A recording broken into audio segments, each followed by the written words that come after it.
Voalohany tokony hivoaka mivavatsika te fiteheranan'Andriamanitra. Tsy borosy nify miditra voaloha ao, fa tenin'Andriamanitra miditra voaloha ao. Amen.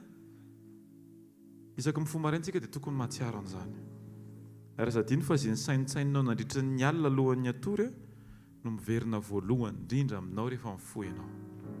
Dia ity anontany anao manokana hoe inona ny eritreretinao alohan'ny atory? Jesosy ve sa ny programanao androany? Jesosy ve sa ny zavatra tianao tanteraka amin'ny fiainanao? Tsy mitovy ny saintsaintsika. Fa nefa ny tenin'Andriamanitra dia milaza hoe aoka tsy hiala amin'ny vavanao ty boky ny lalàn'ity ary saintsaino andro aman'alina. Alohan'ny atory, saintsaina tenin'Andriamanitra.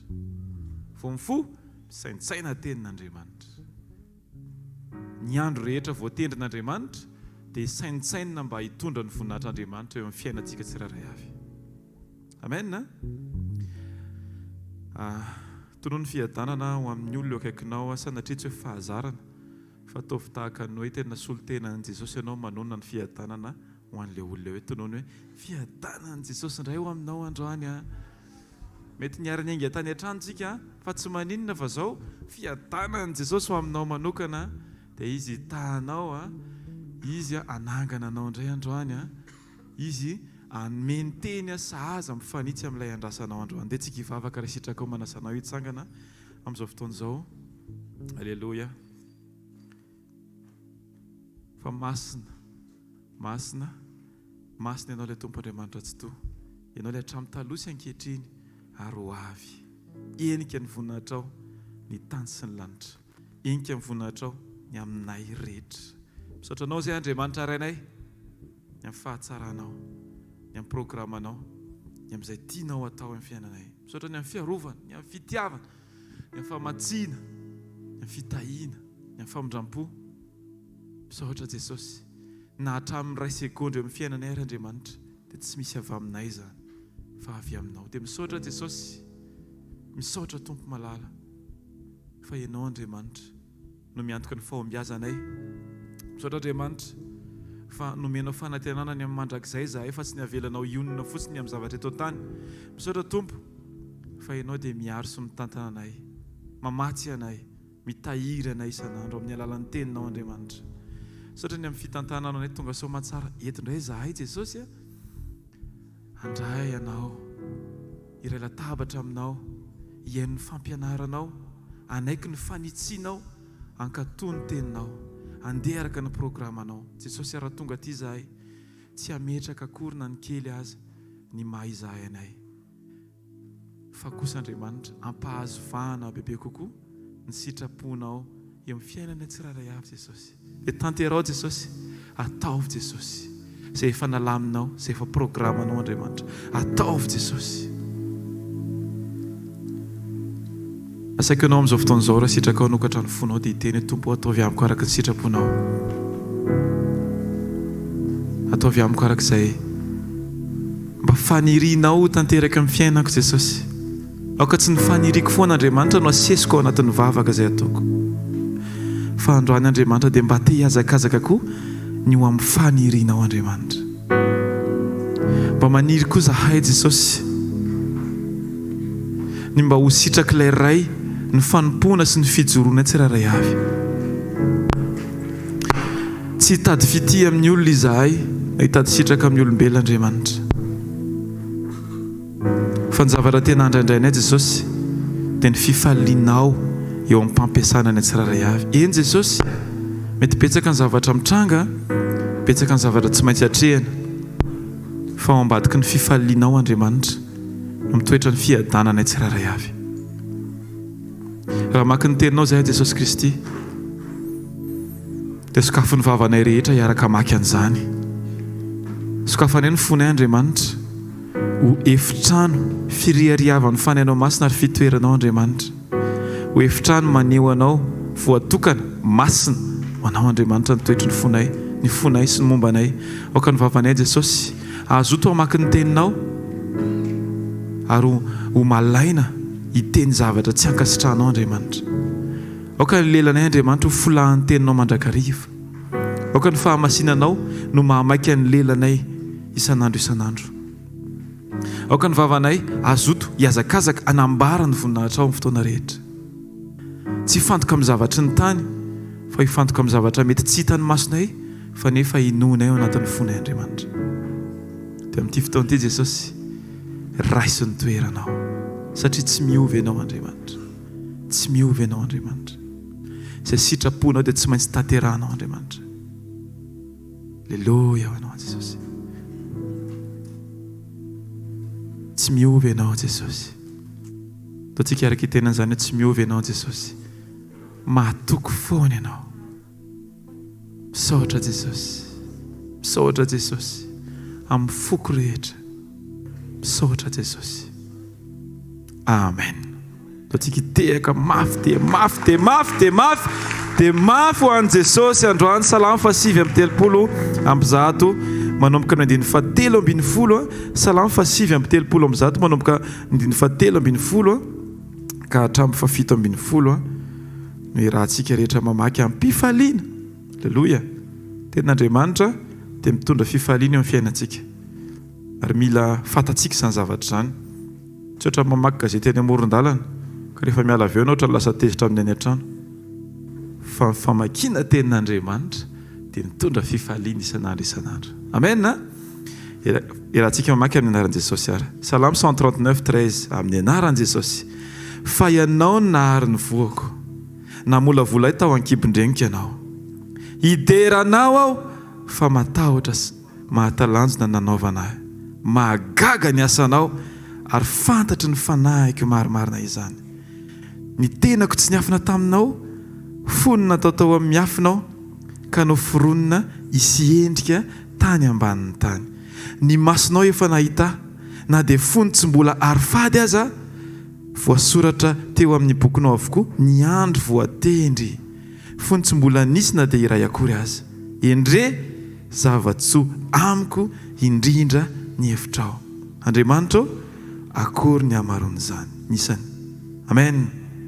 Androany zay Jesosy, sao zay Jesosy dia maton'ny vavaka sady hisaotranao ny amin'ny izay rehetra efa nataonao sy mbola ataonao amin'ny fiainanay Andriamanitra.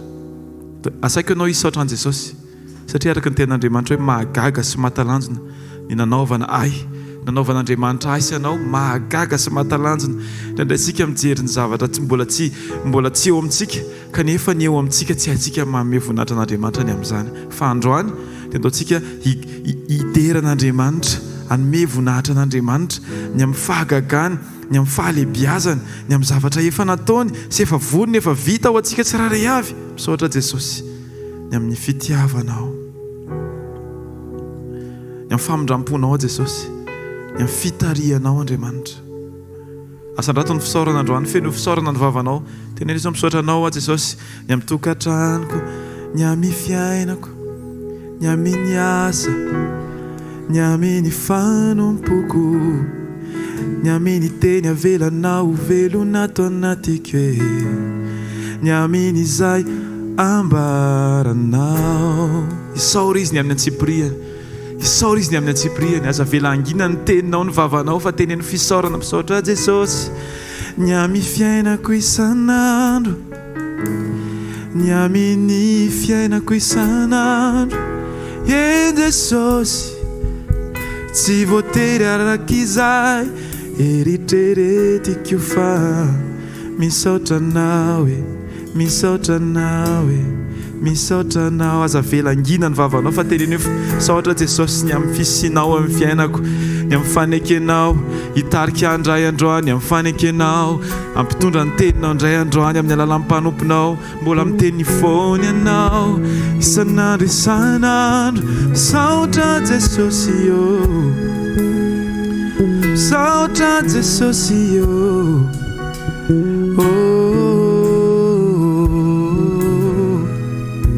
San Jesosy, aleluia. Misaotra, misaotra lehibe fitiavanao. Sandrato misaotra, misaotra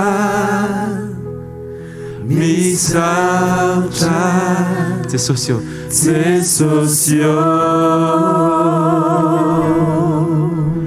misaotra indrindra misaotra indrindra lehibe ny fitiavanao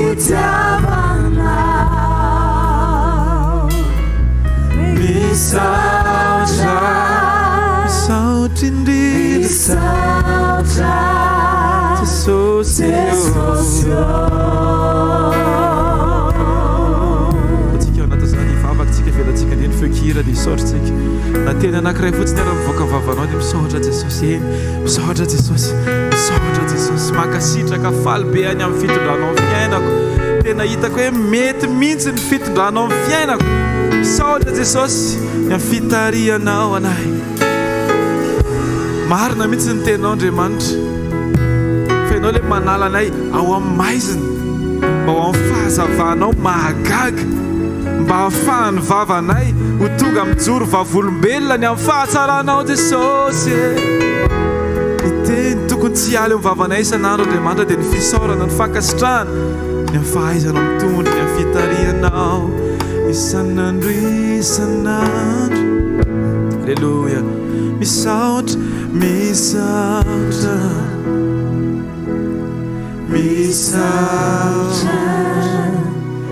lehibe ny fitiavanao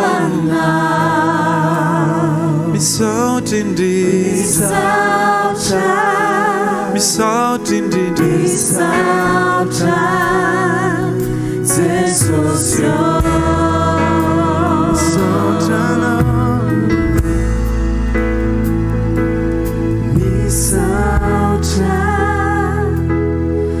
misaotra lehibe fitiavanao misaotra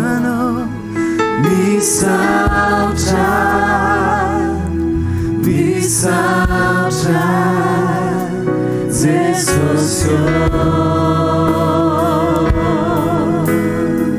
makasitraka Jesosy misaotra betsaka anao indray zay Jesosy ny amin'ny fifitiananao anay tsirairay avy tonga eto amin'ny fanatrehanao misaotra ny amin'ny fitarianao misaotra ny amin'ny fiarovanao anay Jesosy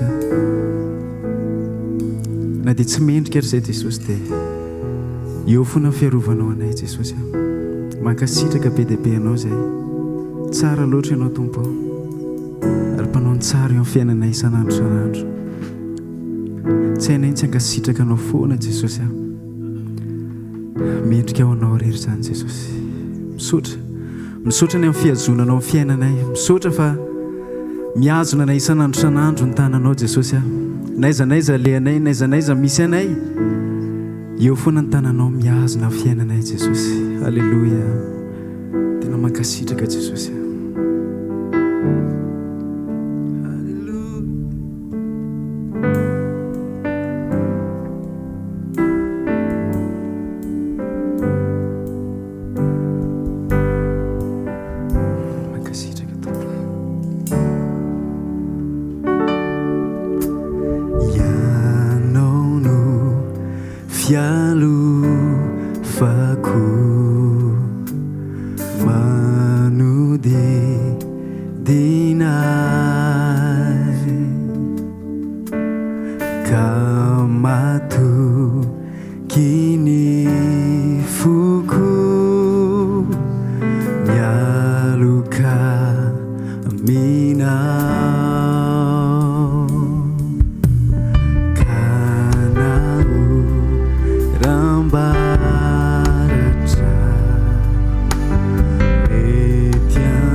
Mandrakizay ny fitiavanao anay, tsy miova ny fitiavanao anay Jesosy.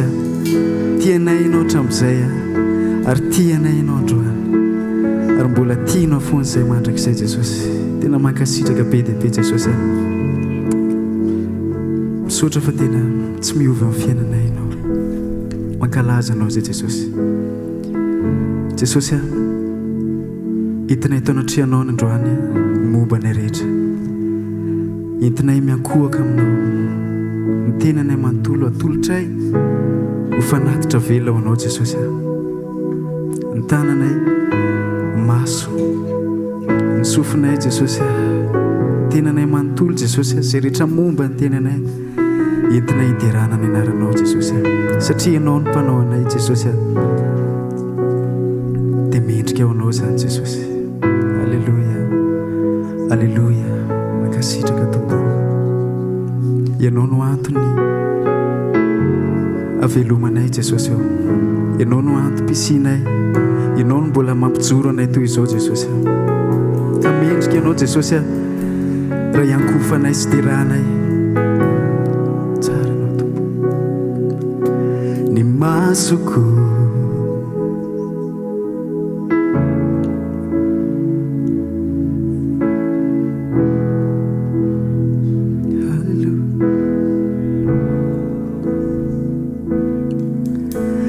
masoko no ibanzinanao,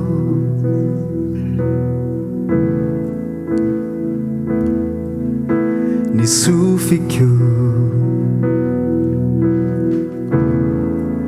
no andrenesako ireo teninao.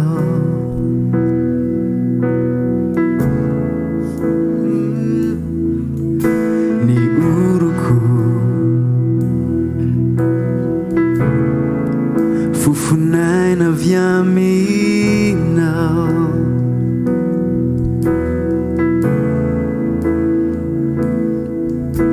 ny vavako no hiderako anao,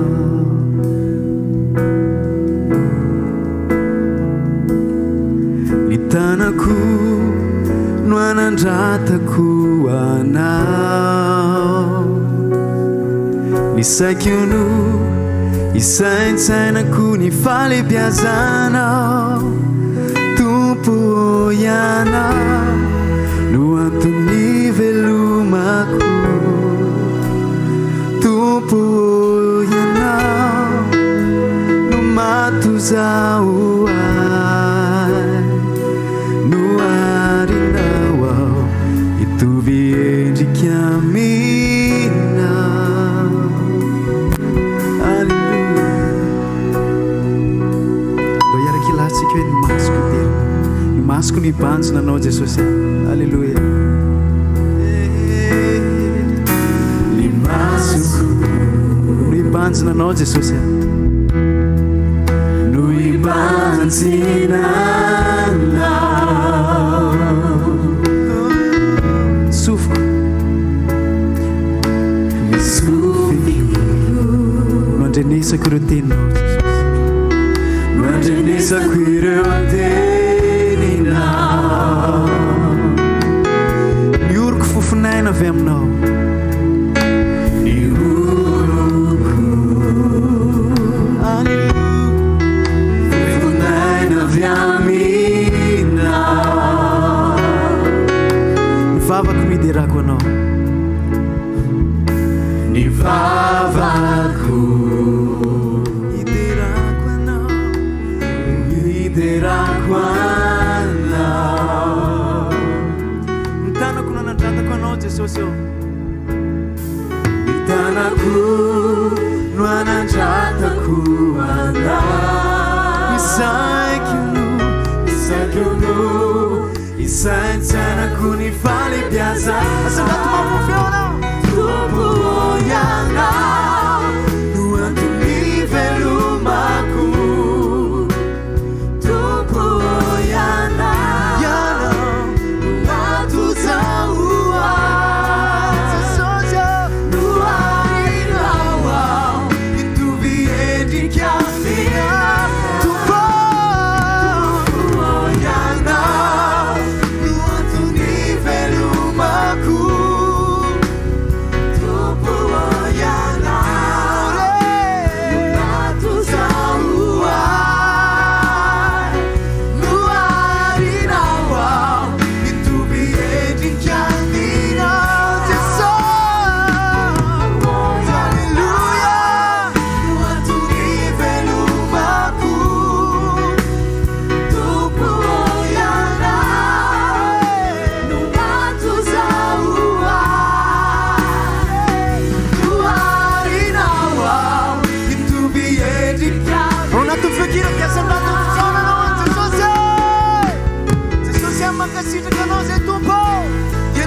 Makasitraka Jesosy no arinao tokoa zay Jesosy hitovy endrika aminao Jesosy tsy misy avy aminay zany Jesosy tsy misy ezaka avy aminay fa no fitiavanao anay no ny famondraponao no ny amin'ny fahasoavanao sy ny fifitiananao anay tsotr'izao fotsiny Jesosy tsara ianao Tompo tsara ianao Jesosy androany zay Jesosy dia anambary tao anatrehanao fa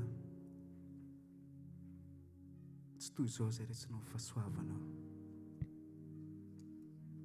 tsy herinay natanjakay Jesosy tsy mifahaizanay tsy ny fahalalanay tsy niketrika ataonay Jesosy fa fahasoavanao mbola ahafahanay mijoro toy izao Jesosy misaotra ny amin'ny talenta omenao anay ahafahanay mideranao Jesosy ahafahanay manandratra anao sy mihira ho anao Tompo mankasitraka Jesosy tena te hihetra tao anatrehanao zay Jesosy ampianary zay isan'andro isan'andro ahianetry teny eo anatrehanao Jesosy aoka tsy hevitra akory zay hoe mahay nininona Jesosy fa vaoka tena iankina aminao foana zay Jesosy a tsy mahay fanahinana iny zay raha misaraka aminao tsy mahay ninino zay Jesosy a tena tsy mahay ninino zay fa ianao no ambadiky ny fiainanay ianao no miazona ny fiainanay fa soavanao matozao anay tompo alleluia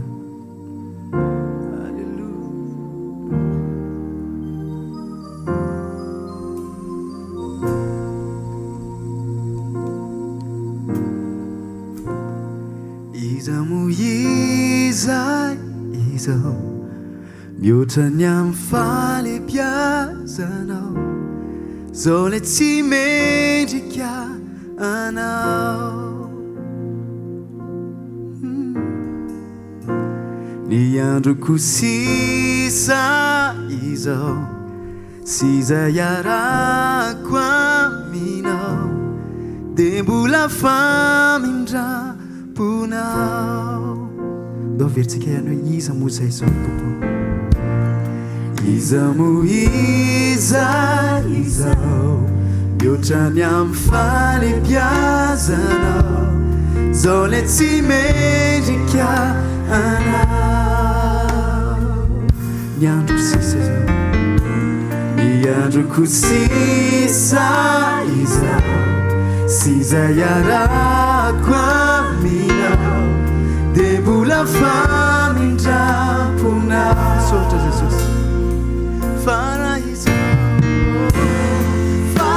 izao no toy izao tsy misy avy amiko de tsisy avy amiko fa avy aminao Jesosy zao le tsinotsinona le tao andavaky liona e fanatsanganao uzanaka fara izao Jesosy fara izao no toy izao tsy misy avy amiko tsisy avy amiko fa avy aminao zao le tsinotsinona le tao andavaky liona e fanatsanganao uzanaka alleluia mankasitrakanao Jesosy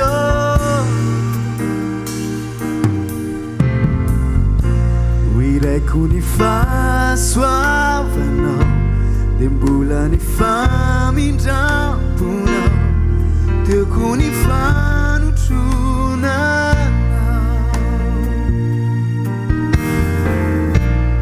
iza no toanao fa tsisy azo arinaminao miaiky ny falebiazanao Jesosy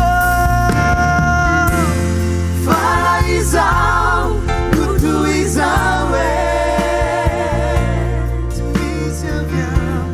tsisy avy amiko fa avy aminao zao le tsinotsinona le tao andavaky liona e fanatsanganao uzanaka fara izao Jesosy fara izao no toy izao tsy misy avy aminao tsisy avy amiko fa avy aminao mankasitrakanao zao le tsinotsinona le tao andavaky liona e fanatsanganao uzanaka zao le tsinotsinona le tao andavaky liona e fanatsanganao uzanaka zao le tsinotsinona le tao andavaky liona ifanatsangana uzanaka. Alleluia. Voninahitra ao Jesosy.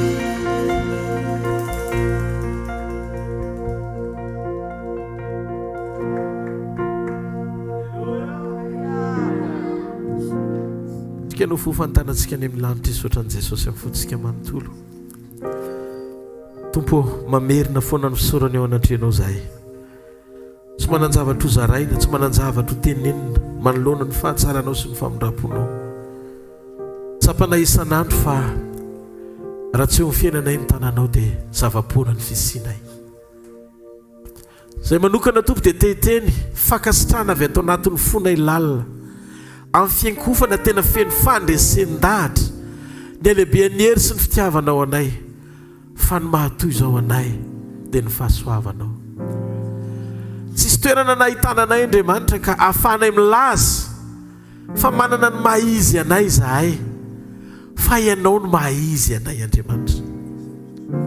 Sao satria tao anaty fakofako izay ny natsanganao, olona tsy mendrika akory ny andova fiainana, fa no famindram-ponao dia tamin'ny alalan'ny fanoloran-tenanao dia nandray izany koa tamin'ny fananganana anaka, satria no ianao Jesosy dia lasa nahalala ny ray izay, lasa miombona amin'ny ray izay, manantena fiainana mandrakizay izay. Raha iso ny voninahitra ao anao reny mandrakizay. Nao tsika rehetra nofahofa ny tanantsika any amin'ny lanitra, isotra ny mpanjaka sy tompony tompo. Lay tokana manapaka ao anatin'ity fivoriana ity, lay mendrika ho amin'ny fiderana sy fiankofana, fanandratana, fitsaoana, satria velona mandrakizay no anarany.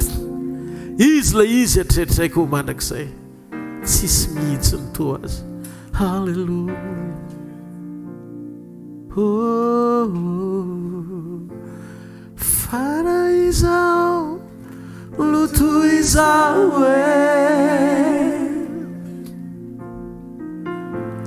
dia tsisy avy amiko fa avy aminao zao ray tsinotsinona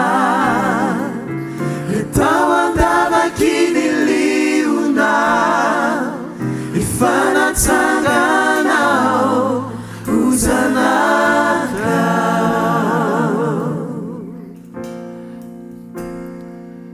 Jesosy, ohatra mahazo saritsaina ny Daniel zany zay ho atsipy ao andavaky ny liona, ao amin'ilay toerana tena tsisy fanantenana intsony, fa rehefa navotanao izy dia tsisy nanam-po ny fahavelomany, saingy ianao efa nahita fa zay fanamperana amin'ny hafa mbola misy ivoahana rehefa eo amin'ny fanotronanao. Hotrony Andriamanitra ty fivoriana androany marainy ity. Aoka ny tsara avy izay nasaina hatsapany lanja ny fanasana, ary aoka tsisy anankiray tonga eto Andriamanitra isaina fa misy zavatsarotra loatra aminao, na misy zavatra tsy ahefaina amin'ny alalan'ny fanotronanao. Ataovy mijoro ao anaty tanjaka tsara ny fony Andriamanitra, fa ianao rehefa tia dia tia azy hatramin'ny farany. Ary no ny famindram-ponao androany ny anokafana ny fona indray, itenenanay hoe halleluja.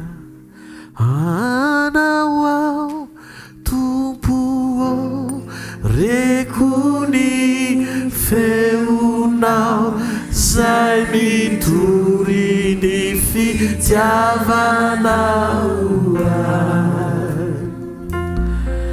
nefa mila tsangany fino anao ao anatonako anao tompo ataovy manakaiky anao sy ny azo fijalianao manakaiky zany lalivoanao mivotraka isaonako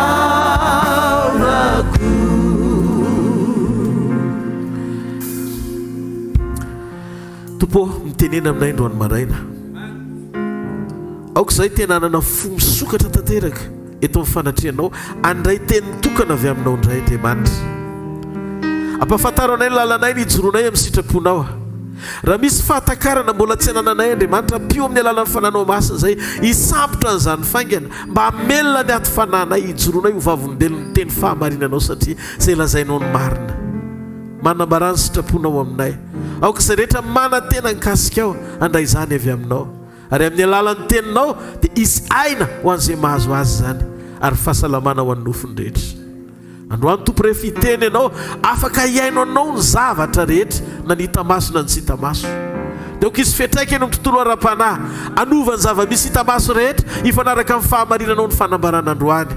Fiovampo Andriamanitra, fiovampiainana Andriamanitra, fiovana toe-panahy Andriamanitra, fiovana ao anaty kasy-pahagagana Andriamanitra. Araka ny teninao hoe nandefa ny teniny izy, nanafaka azy amin'ny longozany anjerany, ary nasitrana azy amin'ny aretina rehetra.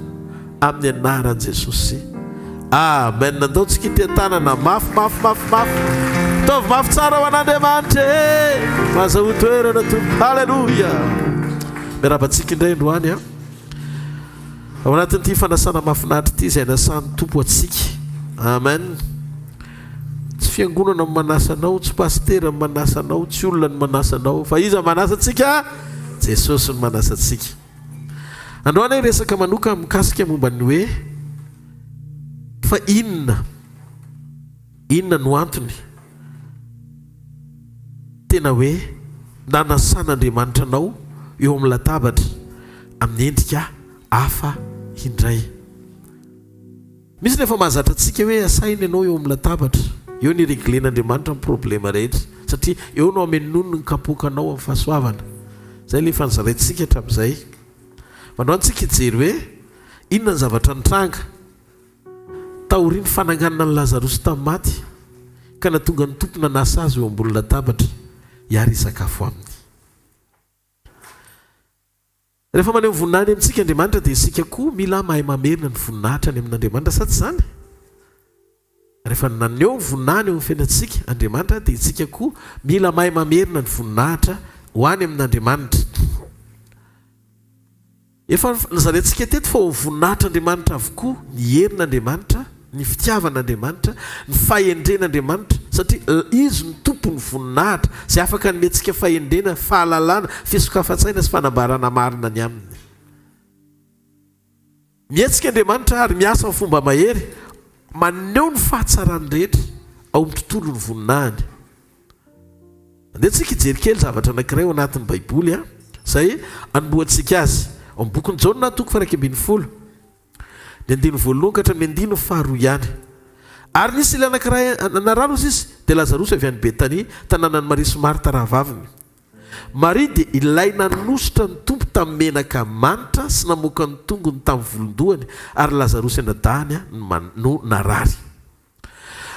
Zavatra mahavariana ao amin'ny Jaona toko 1:10 Jaona dia nanoratra mikasika momba ny Maria izay nasongadina manokana mihitsy hoe izy ilay namoaka ny tongony Tompo tamin'ny volondohany, ary Lazarosy anadahany no narary.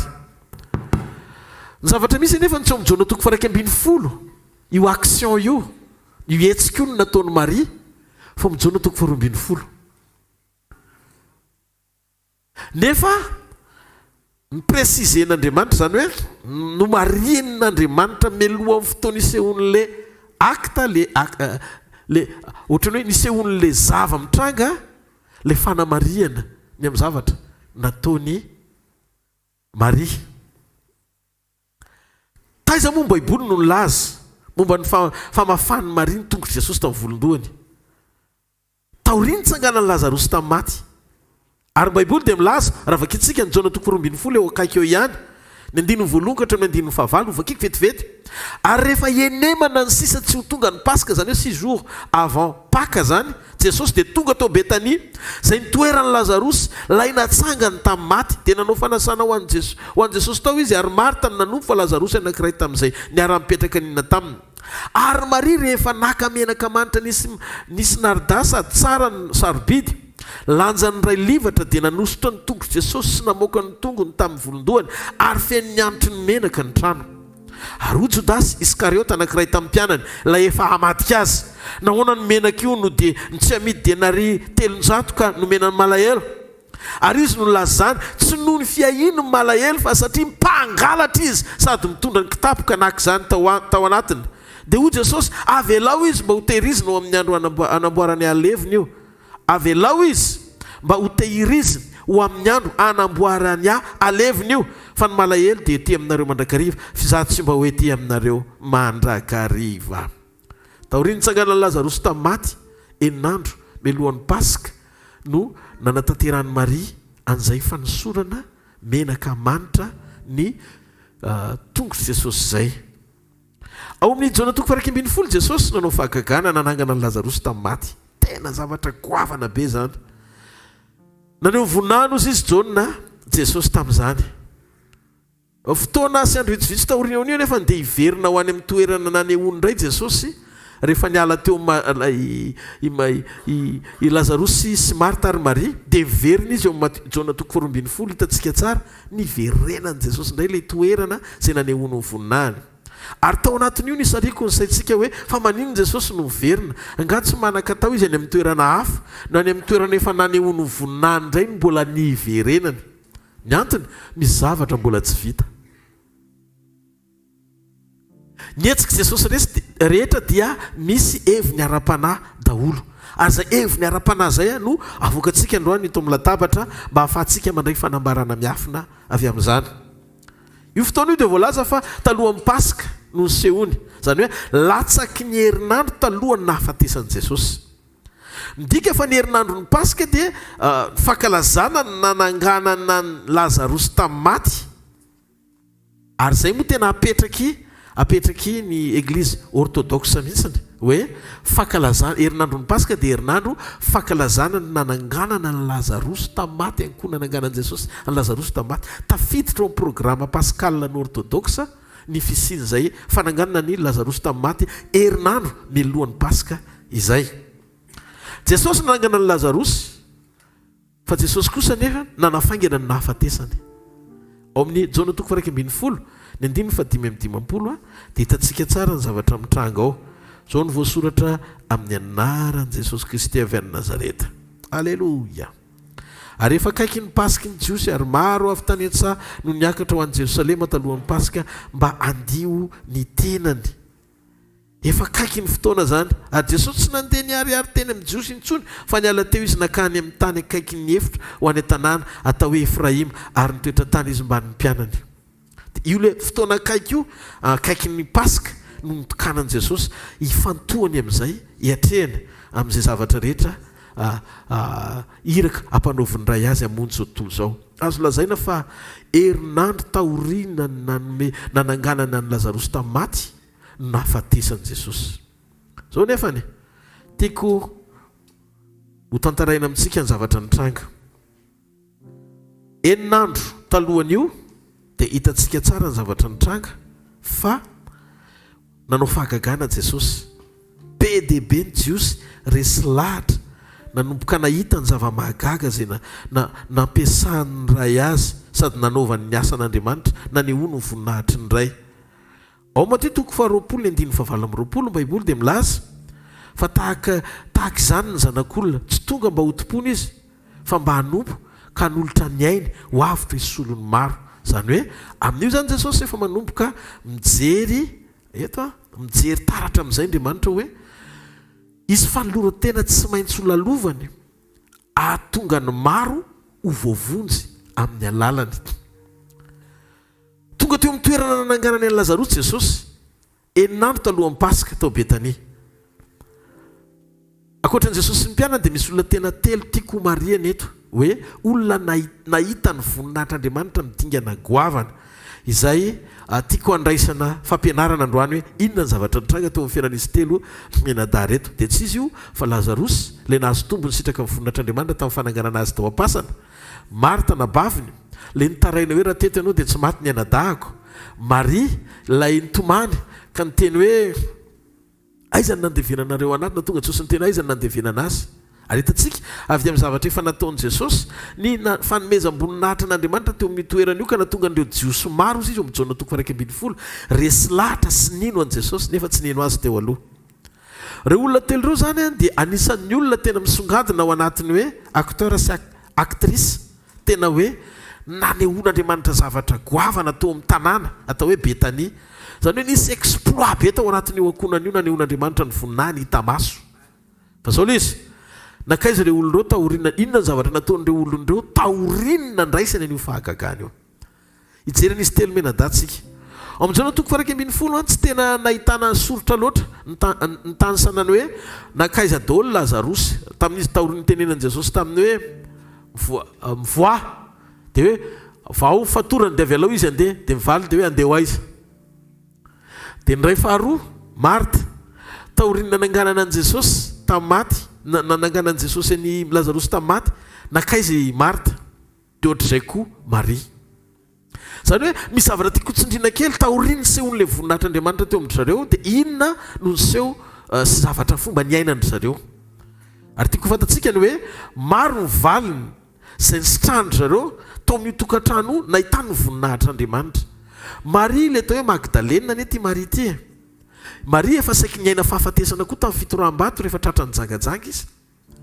Fa raha tsy nisy an'i Jesosy dia efa vitany amin'ny Maria.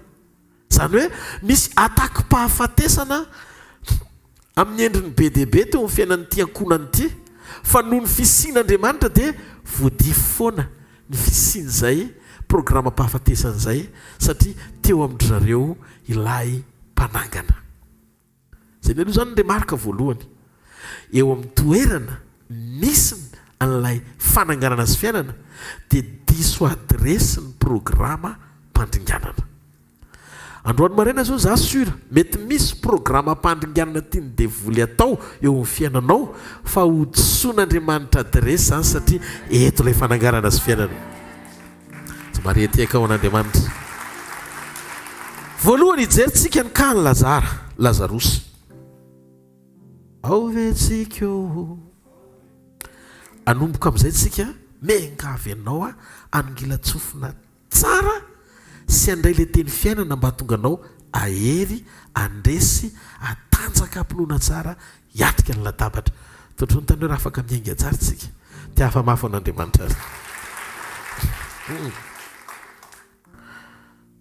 Ao amin'ny jaona 2:20 ka hatramin'ny 2.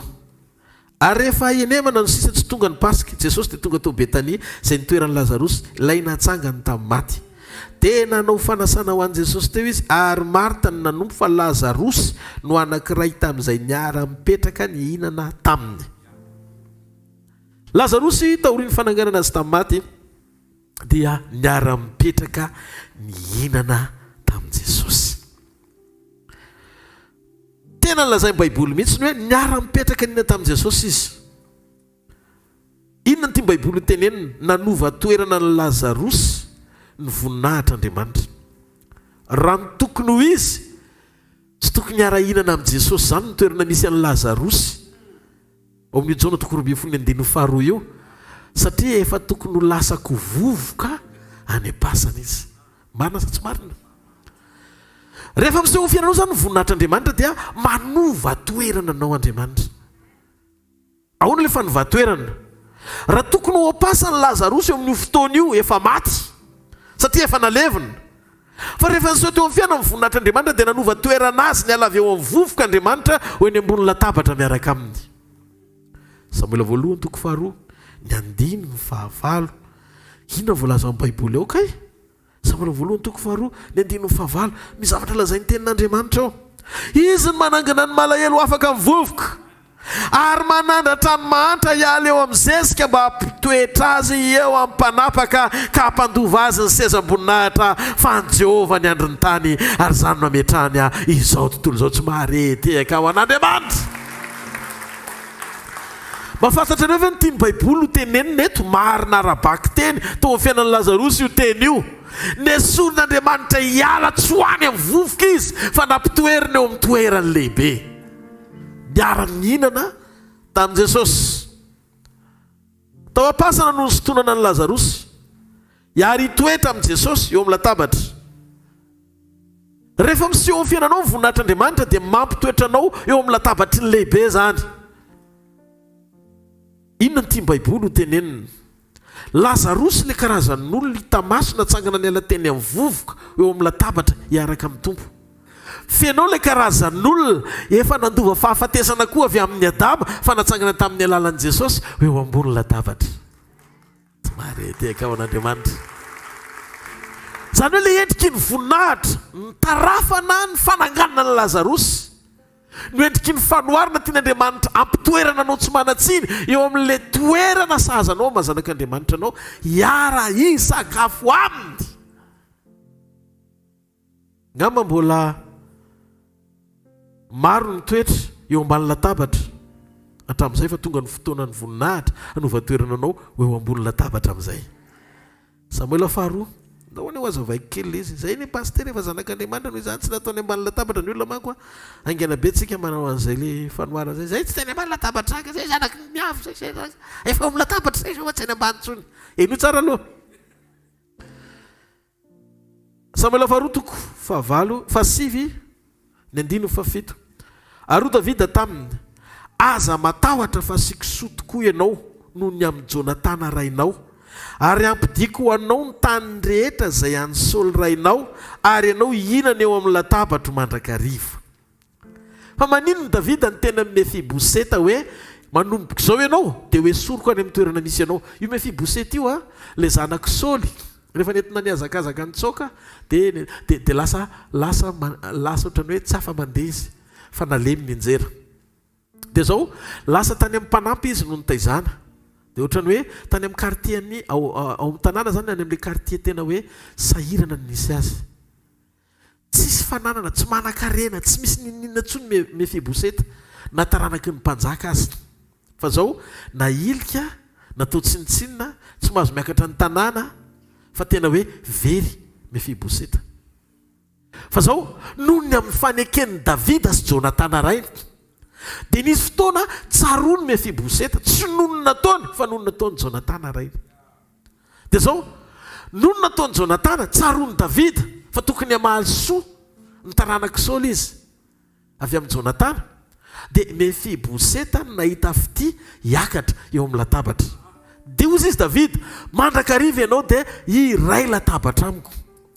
Ary satria ray latabatra amin'ny mpanjaka ianao, izay very rehetra tany aloka tokony anao manomboka izao ny mpanjaka tompony tany mihitsy no manapaka, fa izy restauration et récupération. Alléluia. Matoa Jesosy manasa anao eo amin'ny latabatra, manana vonina izy ny amin'ny zavatra very tany amin'ny lasa rehetra ho averina amin'ny laoniny indray. Tsy mareteka ho an'Andriamanitra. Misy zava-miafina ao amin'ny latabatra. Andriamanitra tsy mampakatra anao eo amin'ny latabatra tsisy tsy amin'ny tanjony zany. Fa zao no izy miandry ny fisokafanao Andriamanitra. Zao mantsy ny problemantsika. Andriamanitra rehefa hiasa izy dia tsy mijery ny kajinao. Tsika mila mijery an'Andriamanitra eo amin'ilay dingan'ny fahalebiazana ma-Andriamanitra azy. Matsangana hoe tanan'ny olona hoe teny zany ny fahamarinana e. Amen sa tsy amen? Mefiboseta efa nadino, Mefiboseta efa nalemy, Mefiboseta efa voailika tany amin'izay nisy azy, kanefa hita ny voninahitr'Andriamanitra. Nanjary ny ova-toerana, la efa tany amin'ny toerany fahantrana lalina, fampahoriana, olona tsinitsinina ny nanjary nakao amin'ny lapany ray, lasa tonga tao amin'ny lapany mpanjaka, niara-ny toetra sy ray latabatra tamin'ny mpanjaka. Ary voninahitr'Andriamanitra dia afaka manaisotra anao hiala any amin'ny toerana lavitra, eo amin'ilay toeram-boninahitra feno fahatsarana. Tokony hisy anao zany ny zavatra mitranga eo amin'ny latabatra. Eo amin'ny latabatra ny lehibe tonga ny fotoana izay tian'Andriamanitra itenenana aminao fa ny antony fivelaran'ny latabatra dia izy fiatraikany amin'ny ambaratonga ampiainanao ray manontolo, manomboka eo amin'ny fiainam-panahinao eo amin'ny amana ny ainao mahakasika amin'ny fiainanao rehetra. Mahareteka aman'Andriamanitra. Misy fanapaka-hevitra tsy azo raisina manomboka androany raha tsy eo ianao. Hatramin'izay ny akonana mety tsy nihaino anao fa tonga ny fotoana tsy maintsy hiainonanao. Amin'ny zavatra rehetra izay ataonao misy lalam-pisokafana amin'ny fomba tsy takatry ny saina malian'Andriamanitra anao. Ary misy zavatra efa nomanin'Andriamanitra mbola tsy hitany masonao nefa eny an-dalan'Andriamanitra natateraka azy. Tsy marety akavan'Andriamanitra. Halleloja. Satria mandra-pahatonganao eo ambony latabatra, be dia be ny zavatra mitranga sy natrehany.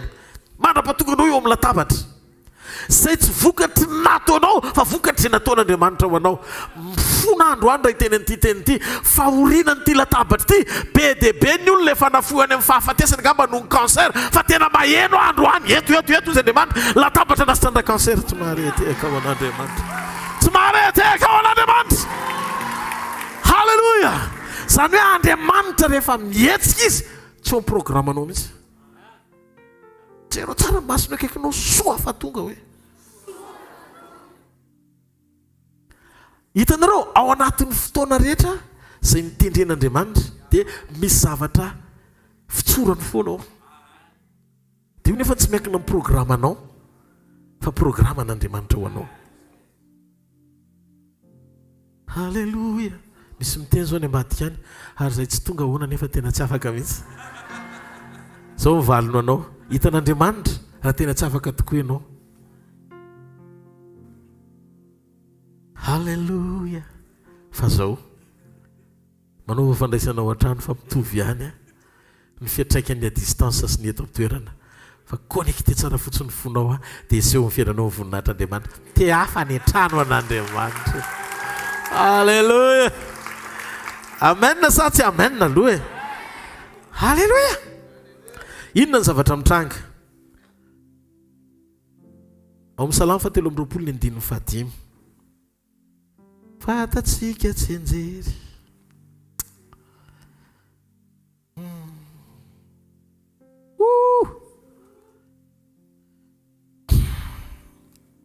Ozy izy ny tenin'Andriamanitra, mamelatra latabatra eo anoloko, eo maso ny fahavaloko ianao, manositra diloilo ny lohako ianao, ary ny kapokako feno dia feno. Rehefa mamangenao amin'ny voninany Andriamanitra, dia manasa anao Andriamanitra hiaraka aminy. Ao aloha ianao eo amin'ny latabatra, Andriamanitra eo amin'ny latabatra, ary nomen'Andriamanitra invitation koa ny fahavalo avelany hiaraka eo amin'ny latabatra miaraka aminareo mianaka. Andriamanitra rehefa nome voninahitra anao dia tsy mila roasina ny devoly, fa invitena mihitsy izy hita hoe zany miaraka amin'io. Tsy marety akao an'Andriamanitra. Amin'ny école ny onction ianao mandroaka devoly satria mahafantatra ny fisiny, fa amin'ny école ny assistance divine na ny fanotronan'Andriamanitra feno voninahitra, asaina amin'ny fahavalo ahita ny fikarakarany ianao. Ohatrany mahita zany aho hoe velariko ny latabatra dia eo ny zahavako miao anao eo masin'ny fahavalo. Ohatrany zany no fahitako an'le endrika ny zavatra tian'Andriamanitra atao, zany hoe raha dika ankolaka dia ny hoe tian'Andriamanitra mihitsy ny fahavalo alala fa tiany ianao. No zany eto tsisy resaka tsony hoe tahotra ny zavatra ataon'ny fahavalo, fa sain'Andriamanitra mihitsy ny fahavalo ahita ny fikarakarany ianao. Zany hoe rehefa anositra anao Andriamanitra diloilo eo amin'ny lohanao, diloilo mpanotronana, tsy pasteurany manositra an'io, satria eto Andriamanitra mihitsy ny serveur. Tsy marety akao an'Andriamanitra.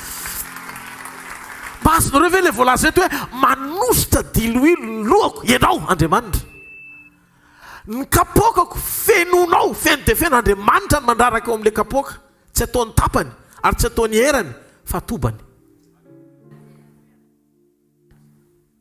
Inona ny zavatra mitranga?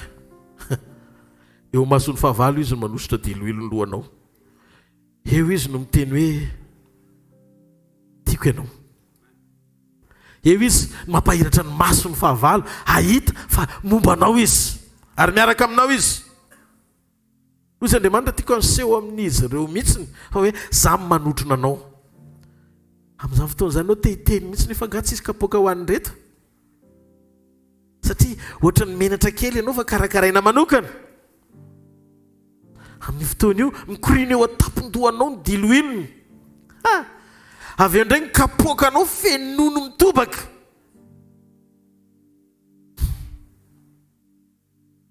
Ny hoe mitobaka dia mihoatra ny mety ny dikany. Andriamanitra mifanotronana tsy mahay manao zavatra tapany no eo amin'ilay atonony efa mampitsahatra anao fa ataony mihoatra ny mety mihitsy. Ary rehefa mahatratra anao voninahitra dia ataon'Andriamanitra mihoatra ny mety ny fitobahana amin'ny zavatra rehetra amin'ny fiainanao. Zany hoe na le latabatra tsy tokony ifandray amin'izay ao anaty kapoaka aza mba misitraka ny anjarany gotsy mareteka ho an'Andriamanitra. Ny hafa amin'io mitelin-drora milendalenda nefa ny kapoakanao mitobatombaka. Zany Andriamanitra zany rehefa itianao izy. Andriamanitra tsy mijanona fa mampitobaka ny kopy foana izy amin'ny fotoana rehetra. Ao Marka 7. Alleluia. Oh. Marka 7. Ny 7:20 ka hatramin'ny 9:20. Fa hoy Jesosy tamin'ilay vehivavy, aoka voky aloha ny zaza fa tsy mety raha maka ny mofon-jaza ka manipy azy ho an'ny amboakely. Fa raha vehivavy namalaka ranao tamin'ny hoe eny tompoko kanefa na ny amboakely ao ambany latabatra azy dia mba mihinana ny sombitsombony ny mofon-jaza ihany. Ozy izy ny Baiboly ny alika tsy eo ambony latabatra fa ao ambany latabatra. Ary ny sombony no hoan'ny ao ambany latabatra fa tsy ny mofo feno. Ny mofo dia eo ambony latabatra ho an'ny zanak'Andriamanitra. Rehefa latsaka ny sombo mofo vao afaka misitraka zay avy amin'ny mofo, avy amin'le mofo atao hoe sombony ao ambany latabatra ny alika. Ao amin'ny fanjakan'Andriamanitra tsika dia tsy alika natao hisitraka sombony eo ambany latabatra fa zanaka natao hisitraka mofo eo ambony latabatra. Jona 1:12. Fa zay nandray an' Jesosy dia nomena hery ho tonga zanak'Andriamanitra dia zay mino ny anarany. Ianao rehefa nandray Jesosy dia tonga zanaka natao hitoetra eo ambony latabatra. Inona ny mahatonga an'Andriamanitra manome fanoharana ho an'ny alika eo ambany latabatra sy ny zanaka eo ambony latabatra? Ny alika rehefa mahazo ny latsaka eo ambany latabatra dia lasa izy aloha mitsokana dia hoaniny aloha ilay sombony dia avy eo izy miverina indray. Zany hoe tsy tafatombony eo amin'ny toerana anankiray ny alika. Rehefa ianao zany manana toetra n'alika dia zao zay zavatra ilainao ihany ny antony mahatery anao eo amin'ny latabatra Jesosy. Fa tsy takatrao ny révélation lalina amelaran'Andriamanitra ny latabatra mba ahafahanao mitoetra miaraka amin'ny Jesosy. Dia mety terisitsika non zay nateraka indray ny attitude anao amboary fanaraka amin'ilay zanaka fa tsy toetra eo amin'ny toeran'ny alika na ny amboakely.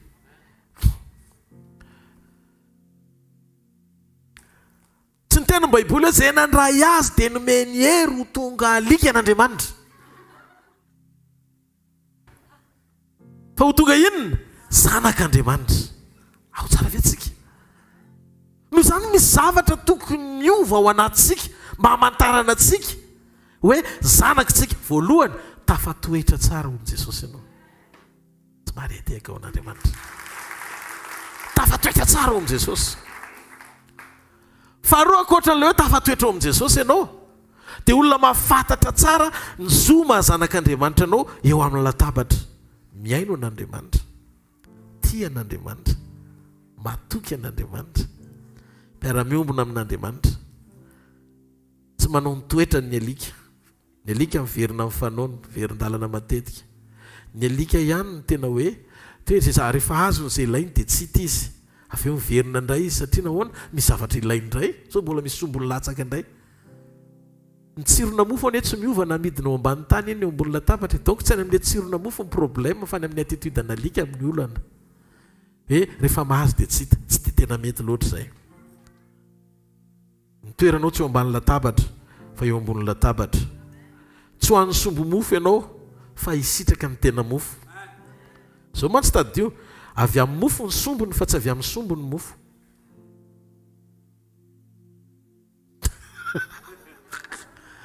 Avy amin'ny mofo ny sombony fa tsy avy amin'ny sombony ny mofo. Noho izany avy eo amin'ilay omen'Andriamanitra anao ny ahafahan'ny hafa misitraka. Alleluia. Fa tsy natao hisitraka sy avy amin'ny fanomezana omen'Andriamanitra ho an'ny hafa tsy tokony anao koa ianao. Tsy mahareteka ho an'Andriamanitra. Ka manana toerana sy planin'Andriamanitra ho amin'ny dingany voninahitra ametrahananao eo amin'ny latabatra. Amin'ny andininy faraika ambin'ny folo ka hatramin'ny andininy fadimy ambin'ny folo ao amin'io marika toko fafito io ihany. Marika toko fafito ny andininy faraika ambin'ny folo ka hatramin'ny andininy fadimy ambin'ny folo. Inona ny zavatra mitranga? Fa hoy kosa ianareo, raha misy olona milaza amin'ny rainy na amin'ireny hoe efa korbana, zany hoe fanatitra ho an'Andriamanitra izay rehetra tokony ahazonareo soa avy amiko, dia andininy faharoa ambin'ny folo, dia tsy avelanareo hanao na inona na inona ho amin'ny rainy sy ny reniny intsony izy. Andininy fahatelo ambin'ny folo, ka dia niantso ka dia foananareo ny tenin'Andriamanitra amin'ny fampianarana voatolotra anareo izay nasainareo ho tandremana, ary zavatra maro ny famahatahaka amin'izany koa no ataonareo. Andininy manaraka, ary niantso ny vahoaka akeo amin'indray izy ka nanao taminy hoe miaino ahy nareo rehetra ka mahafantara. Andininy dimy ambin'ny folo, fa tsy ny zavatra avy eo ivelany izay miditra ao anatin'ny olona ny mahaloto azy, fa izay mivoaka avy eo amin'ny olona ny mahaloto azy. Io zany ny tiany tompo hotsindrina. Ny andininy faharoa ambin'ny folo eo amin'io zavatra mitranga io dia zao, Andriamanitra tehijery tsy hoe ny zavatra ivelany mampaloto ny olona, fa izay avy eo anatin'ny olona. Ny miditra rehetra dia afaka manao sivany ianao izay tsy tokony ho aninao sy izay tokony ho ao anatinao, satria izay zavatra ho aninao dia hamaritra ny zavatra ho avoakanao rehefa avy eo. Noho izany tsika mila mitandrina tsara amin'ny zavatra ho anina. Izay no mahatonga ny tompo miteny hoe tsy tokony ho lavitra azy sika ohatra ny Lazarosy eo amin'ny latabatra miaraka aminy, mba hatonga antsika tsy ho diso zavatra ho anina. Fa eto any tiako hotsindrina kely mialohan'ny hidirantsika ny Marta sy Maria amin'izay. Ny tsiron'ilay mofo latsaka fanasitranana. Ny jentilisa mahafantatra an'izy hoe fanasitranana, dia nino izy fa mahazo mandray anjara koa amin'ilay fanasitranana avy amin'ny Jesosy, satria fantany hoe Jesosy Kristy mpanasitrana. Zany hoe izay no mahatonga ny tompo miteny hoe ny olona vesaranota sy miaina eo amin'ny nofo dia fatra-pitady famantarana sy fahagagana, satria fantany Jesosy fa mahay ny zavatra rehetra. Ka raha mijanona teo amin'ny fahaiza-manao n'Andriamanitra ny révélation dia tsisy mahasamy hafa-tsika amin'ny jentilisa, satria maneho fotsiny izy ny etaeta ihinana n'le mofo sy anandrana ny tsirony avy amin'ny sombony latsaka avy eo amin'ny latabatra. Izay no mahatonga ny olona na mbola tsy nanolo tena aza rehefa ivavahana dia sitrana, satria nahoana nifandray tamin'ilay fahatakarany hevitry le mofo avy amin'ilay sombony izy dia nisitraka an'izay sady. Fa rehefa azo iny rehefa avy eo dia tsy dia tena misy ilany loatra ny mampiavaka azy amin'ilay hoe toe-panaraka an'Andriamanitra, hitandrina ny sitrapony amin'izany vesatra ary fahadalàna. Fa zao rehefa azo ny ilaina dia lasa mandeha intéressé fotsiny amin'ny zavatra ivelany. Miaino tsara ve nareo sa tsy miaino? Noho izany ilay toetra ao anatintsika mazanak'Andriamanitra antsika mampiavaka antsika amin'ilay alika eo ambany latabatra dia ny fananantsika toe-panahy araka an'Andriamanitra. Ahoana ara ny fiseho an'ilay izy ao amin'ny bokin'ny Lioka azafady. Lioka fa tsy marika. Lioka toko fafito. Lioka toko fafito tandindon'izao tontolo izao mihitsy ilay zavatra nataon'Andriamanitra eo tamin'ny nanehoany ny voninahiny tamin'ilay zanakalahy mpitondra tena maty andeha ho alevo natao naina. Raintsika ny fanoharana ao anatin'ilay izy. Ary tahoriana kelin'izany Lioka toko fafito andininy faraika ambin'ny folo ka hatramin'ny fadimy ambin'ny folo. Ary tahoriana kelin'izany Jesosy dia nakany an-tanàna natao hoe Naina, ary nanaraka azy ny mpianany sy ny vahoaka betsaka.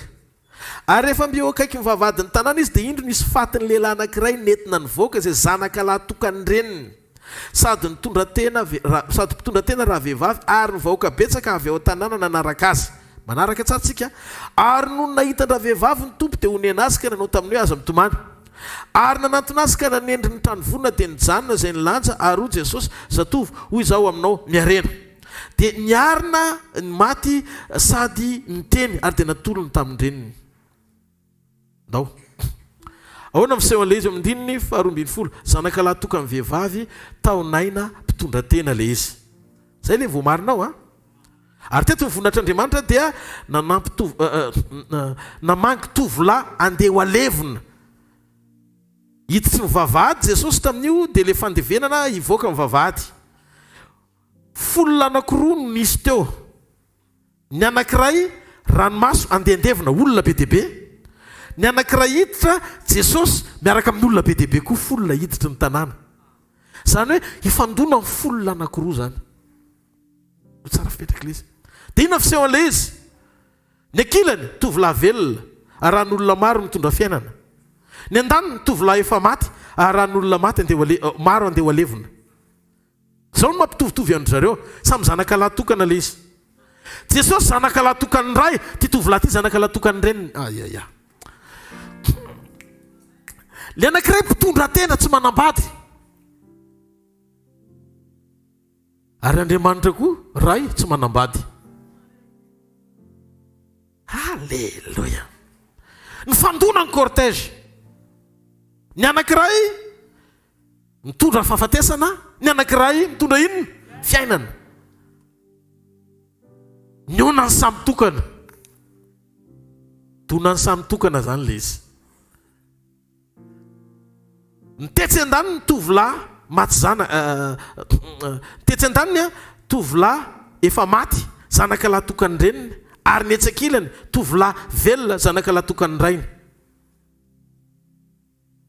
Samy zanaka lahatokany izy roa lahy eo ny reto. Ny ray efa tsy miteny tsony fa andeha ho alevina, ny anankiray mbola manakolazaina satria velona.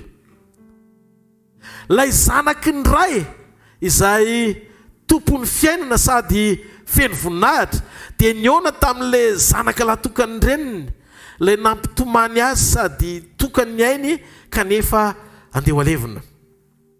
Zavatra nisy nikasiany Jesosy le maty natory lanjaina, dia le vatapaty nikasiany dia mipetraka le maty. Luka 7:15-17 tonga dia tafapetraka le maty. Olona maty nanjala lasa mpanjaka lanjaina teny am-pandehanana, satria nijanona ry zareo fa tsy hoe napetraka eo ambany, mbola ny ampandanjana nkitiany Jesosy le izy niarina maty, zany hoe nahazo promotion le izy avy eo fahafatesana tonga dia mpanjaka ny lanjaina. Zany hoe le vatapaty ny lasa toronina. Tsy mare teka ho an'Andriamanitra. Mbatsaka ny tanao raha azonao tsara zavatra tiako zaray. Hitanareo tandinto ny olo, ianao unika eto ambonin'ny tany, dia io le lahatokany reniny unika. Hitan'Andriamanitra fa ny olona tsirairay avy dia maty ny ota daholo, nefa fanena tamin'ny mpamonjy. Tiako fatatrao fa zay niona tamin'io mpamonjy io, Jesosy avy any Nazareta no anarany, tsisy ny alamainy zany. Ka nany hatrano le problème zanak'Jairo karakaraina, eny andalana le olana andena mpandevenana atsangany, efa any anaty fasana le olana mbola fongariny. Tsy mare teka mahery Jesosy. Teny aminao misy dikany latabatra. Be dia be ny zavatra nataony, fa reo telo reo ihany no voatsonga atao anaty baiboly. Jairo nivangina tany hatrano ny zanany velona. Problema ao hatrano rehetra ninina mitrango ho tokantrano ao, dia vitan'i Jesosy mamelona sy mamerina an'izany. Azo adika ihany koa hoe zay le départ, zay le fanombohana. Eny an-dalana andeha ho alevina, sendra mifanena eo am-bavadiny 9 tonga dia nisy fiainana. Zany hoe rehefa eny an-dala tena hoe paky viny ianao miona amin'i Jesosy, tsy hoe any an-trano ihany izy akory ny mahery, tsy mahery an-trano Jesosy, fa na eny an-dalana koa aza dia karakaray lesina. Amen. Andeha efa nalevina mihitsy izy fa tsisy azo antenaina intsony, fotsy Jesosy avoay tao Lazarosy. Zareo ne tsy manam-po reo miresadresaka io le teny parole an Jesosy efa miasa. Raha tetenao tsy maty ny anadahako, dia Jesosy velona ny anadahanao ka. Kay amin'iny fotoana iny Lazarosy eo ampasanao fa mihetsiketsika fotsiny. Dia nitomany Maria avy any, dia Jesosy hoe aiza nandevenana azy? Iry, esorony vato maintsy amin'ny Marta. Dia nesorona ny vato. Tsy hoe sakana ho an'ny teny tsy ho tafiditra akory, le teny efa miasa ao. Fa zao le valim-bavaka efa vonona, fa vato esorona fotsiny sakana mahatonga le tsy hita maso. Ino tsara le izy? Navoaka avy any Lazarosy, tsy hoe nisy mibata avy ao am-pasana, fa nety niteny teo am-baravaram-pasana. Dia Jesosy hoe va ao amin'izay dia velao izy andeha. Niteny Jesosy sy nilaza hoe velona Lazarosy, fa ho sisy hoe mivoata ao ny dikan'izay efa velona meloha amin'ny fotoana moana azy. Tsy mare teka ao an'Andriamanitra. Zany hoe Jesosy niteny efa velona izy efa velona. Fa ny fomba moahana anazy ianao mila problème atsika misy sakany tsy finono zay eo ambaravarana eo ry Marta mila esorinangana. Ny problème anao ny fahatsapanao sakana mahatonga an'Andriamanitra tsy hamoaka ilay Lazarosy fa valy mavaka tsika menakavy reo efa vonona ao anaty eo tona. Samy mahatonga azy ny teny tamin'ny Adama. Ianao aza mijery ny vadinao any amin'ny tigre, elefanta, rhinocéros. Fozy izy matory. Fa ny problème anao tsy mifantoka amin'ny zavatra nataoko ao anatinao fa variana mitazana ny ivelany amin'izay zavatra heverinao fa mampety anao. Ary zay na voa Marta, Andriamanitra ny teny soro vato, te ozy izy rehefa avy eo maimbo izay, zangana ny tany fofony. Hitanareo le directive omen'Andriamanitra, mila mifanaraka amin'ny directive omen'Andriamanitra ny réaction anao mba hapety tsara amin'ny valimavaka ao. Ny ilain'Andriamanitra aminao anaisitra ny sakana rehetra fotsiny. Inona le sakana avy any aminao? Fa manaisitra vato mora no manangana amin'ny maty. Teo Jesosy ny 90% ny zavatra rehetra, 99% efa vitako daholo, efa mety le zavatra rehetrarehetra. Le zavatra ndrasanao iny ry Marta sy ry Maria efa vita. Fa isory fotsiny vato amoahana Lazarosy. Tsika raha ohatra ka manao excuse be dia be amin'ny zavatra tenen'Andriamanitra, miteny Andriamanitra aminao, tia hitsy, tia amboarina, tia rehetrarehetra. Ianao tsy mety fa mbola mizizotra ihany eo amin'ilay izy. Dia raha mandanga ianao dia ianao ihany mamita teny satria le vatonao tsy afaka. Le vato ane tsy afaka ny anafaka azy fa ianao ihany. Fa le valonao efa voninao. Fa ny attitude anao mila amboarina. Zay le mila amboarina eo amin'ny latabatra mba afahanao misitraka tsara zay vokatry ny voninahitra tian'Andriamanitra atao. Ary mihinao amin'ity marain'ity fa torinao zao. Torinao zao. Amen. Tsy onana amin'Andriamanitra le karazan'olana. Izy no alpha sy omega. Izy koa ny Emmanuel. Alpha izy mingavy any an-trano. Omega izy ho an'ny Lazarosy any am-pasana. Emmanuel izy ho an'ny naina ho atsangana eny an-dalana. Izany miaraka aminao izy amintsika Andriamanitra rehefa eo anao naina. Alleluia. Loarana any amin'ny omega ijoro amin'ny farany izy amin'ny fotoana nanganana ny Lazarosy. Ary ny alpha any an-trano ho karakaraina. Feno ianao androany. I olana ao an-trano miravina eo amin'ny latabatra. Le olana eny an-dalana ho vahana miravina eo amin'ny latabatra. Ary le olana mbola ho fongarina ny am-pasana miravina eo amin'ny latabatra. Halleluja. Ary ny Marta manao ana paster. Ahoana indray ny Marta? Marta mpanompo be an'Andriamanitra. Amin'izao toko 12 ny andininy faharoa. Halleluja.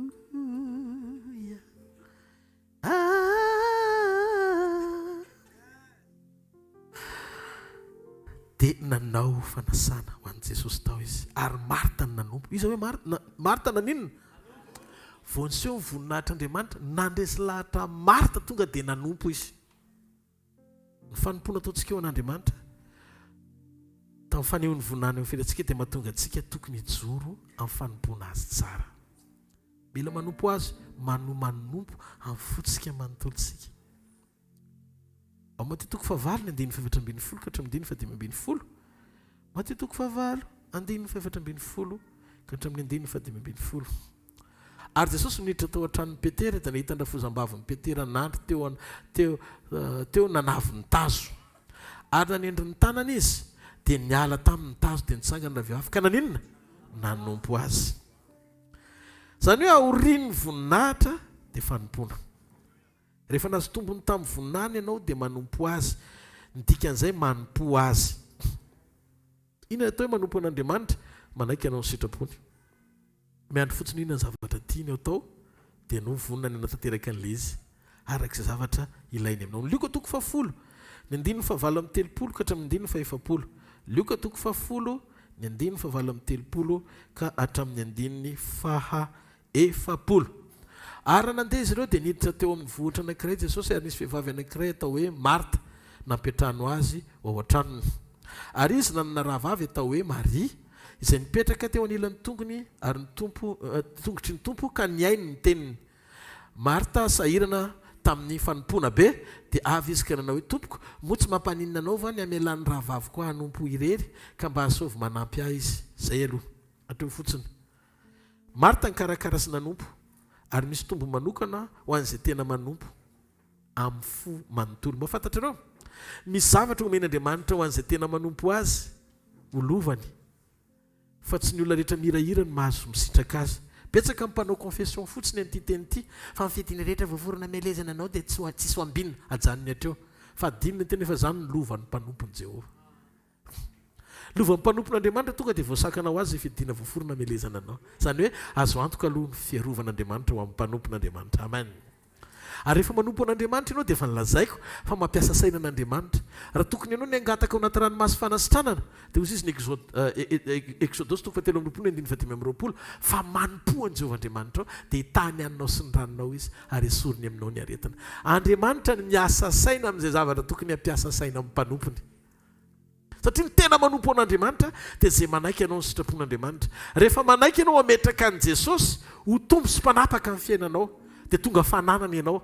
Dia lasa fananan'Andriamanitra mampiasa saina azy fa tsy ilay miasa saina ho an'ny tenanao eo anatren'Andriamanitra tsony. Raha tianao zany no isan'ny olona hampiasa sainan'Andriamanitra meteza ho tonga fananan'Andriamanitra. Meteza ho tonga fananan'Andriamanitra. Fa rehefa tonga fananan'Andriamanitra ianao dia misy zavatra tsy mila hoentinao mambavaka tsony fa izy no miasa saina hikarakarana anao satria mbola ilainy ianao. Rehefa tafiditra ho isan'ny olona ianao manome an'izay fahafapo zay an'Andriamanitra hoe ilainy ianao. Ny olona ilain'Andriamanitra tsy hoe mavitrika be amin'ny asa fotsiny fa ratsy toetra fa olona tsara fanahy eo am-panompoana an'Andriamanitra. Ny olona manompo an'Andriamanitra manana vokatry ny fanahy fa tsy hoe ampiasain'ny fanahy fotsiny. Olona feno fatahorana an'Andriamanitra ny manompo an'Andriamanitra. Ny fepetra amin'ny fanompona dia miainga avy amin'ny fanekenao anatanteraka ny sitrapony tsy misy fepetra eo ambany fitarian'ny fanahiny. Tsy mareteka ao an'Andriamanitra. Zay ny lesona sarobidy na tonga ny Maria, Marta nahazo sitraka. Maria indray. Ahondray Maria olona zahoany voninahitra. Izy telomena dareo samy nahazo daholo. Resakitsika teo momba ny Lazarosy. Resakitsika momba Marta. Ro faranantsika amin'ny Maria ty resaka ity. Ahoana indray Maria? Tamin'ny setrin'ilay voninahitra. Jaona 2:10 ny 9:7 iray manontolo. Mangataka anao ambany ngila-tsofina daholo. Panomboka maky ny Jaona 2:10. Ary Maria rehefa nakamenaka manitra nisy narida sady tsara ny sarobidy lanjany ray livatra dia nanosotry ny tongotra Jesosy sy namoaka ny tongony tamin'ny volondohany ary feno ny anitry ny menaka ny trano. Nao antsika isainy Lazarosy miaraka mipetraka amin'ny Jesosy eo amin'ny latabatra. Avy any Maria. Tsaroany Maria tsara mihitsy hoe izy koa efa tokony ho lasa korazana ela. Raha tsy teo le ranga tsara fanahy eo akaikin'ny Lazarosy atao hoe Jesosy. Tadidiny koa Lazarosy anadahany efa tany am-pasana mbola natakeny io lehilahy eo akaikiny io ka tonga niarany sakafo aminy eo akaikiny io. Avy any Maria feno fepetra-piakofana. Ozy izy Maria ny antom-piainako sy ny antom-piasiko dia enao. Tsisy tsony raison de vivre akoatry ny fahalalako ato-poko fa eo enao. Ary ny atao anatiko dia isaina hoe soa fa nisy enao. Tsy mareteka ao an'Andriamanitra. Dia fantatrareo le réaction. Tsy mila fanetana ny Maria. Tonga dia tonga saina inona ny sarobidy indrindra. Hoy izy Maria ny alina iny lasy Jesosy raha ny tiako dia para miaraka tamin'i Jesosy ny ala teto tany amin'izay nisy azy. Fandray arivo izay izy mipetraka. Zaho irery sisa no mamisavisa mieritreritra anao. Ny androko efa hariva tsy tezay ata.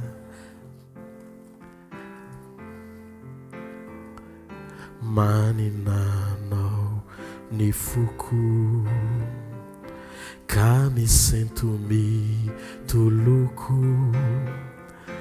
mahatsiaro ireo fa izay rehetana. 「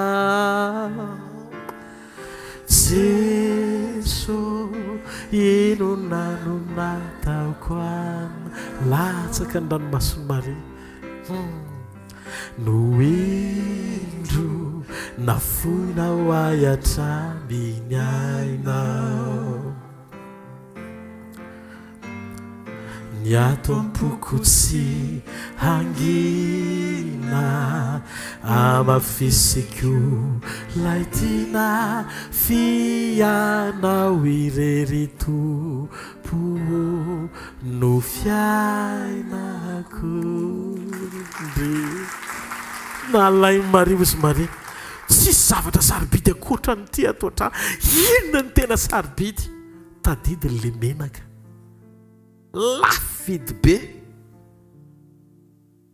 ary misy mpitady foana fozy izy Maria raisiny avy any le menaka tsy nanam-potoana tsony izy na tonga dia mivakiny le tavoangy nararany teo mitongotry Jesosy teo izy nanala ho fony tsy mendrika ho servieta no mafana ny tongotra ao fa ny lohany ny volondohany namohany an'le tongotra teo inona ny zavatra mitranga tia naitranao an'ity zavatra anankiray ty ary Maria Baiboly dia milaza fa ny voninahitry ny vehivavy dia eo volondohany Paoly ny teny an'izany zay natonga antsika tamin'ireny le hoe raha bory volo ny vehivavy dia tokony nanao sary ndoha zay natonga antsika le nanao sary ndoha be dia be tadidinareo tamin'ireny fa rehefa lava volo ny vehivavy dia voninahitry ny vehivavy ny volony lava netiny Maria ny voninahiny eo atongotry Jesosy ny vrai adorateur na mpiakohaka marina dia mametraka ny lanja ny sarobidy ny voninahitr'Andriamanitra ho ambony lavitra noho ny voninahitra rehetra eo amin'ny fiainany fa fany Maria nitongotry Jesosy apôtra tsy manam-pahatakarana satria tsy nandalo sedra ohatry ny Maria atao hoe Judas Iscariote no niteny hoe fa manino ny menaka iny nivakiny eo atongony nefa lafo vidy tokony hafahantsika manao asa soa misaina vola loatra misaina kajo loatra tsy mahatakatra ny asarobidy ny zavatra nataony Maria nefa apôtra tsy titre le izy fa révélation teraka ao anaty communion et intimité zay ny vraie parole tsy mahariatiaka ao n'Andriamanitra ny teny mpahamarinana dia teraka avy ao anaty fiombonana sy firaisana lalina amin'Andriamanitra ny fatakaranao ny asarobidy ny fisiny sy ny zavatra vitany atonganao hoe akohaka anadino zao rehetra zao fa anandratra azy eo amin'le toerana mendriky ny mahampanjaka azy halleluja ozy izy Maria sady mamamafa ny tongotry Jesosy izy Jehovah no mpiandriay tsy mananjava mahory ahy mampandriay eo iny iay maitso izy Jehovah no mpiandriay fahasoavana no anarakay amin'ny andro mpiainako dia itoetra no ny Jehovah andro lava so dia verinao fa hoe arena be io fahasoavana sokoy tsy vola ihany ko zay mampireare nefindahoa ihany fa ny fanaiko ohatrao montanany ahita fiadanam-po anitsoniako ka tsy ataka loko zay mety olo ozy izy Maria tsy mety ty mianaka ty ve tompo tsy mari mihitsy ny angalatra 30 tsy zakany Jodasy le izy hoe tokony kesiditra ho fikambanana novakina teo tongotra Jesosy.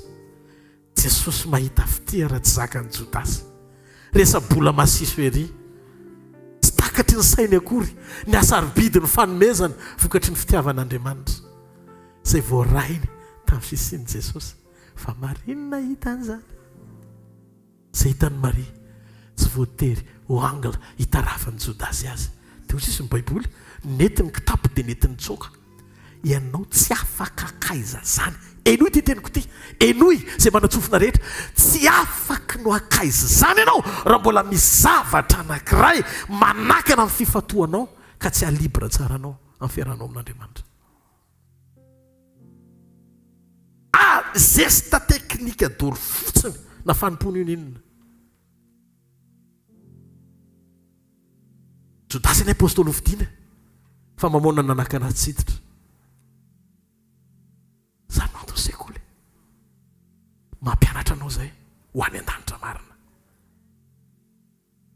Mampianatra anao zay tena ho any an-danitra marina. Aza mifantoka io satria tahina, satria misy valamamakan-drasana, satria misy zavatra ilaina foana. Fa zany ny fanoloran-tenan'ny Jodasy.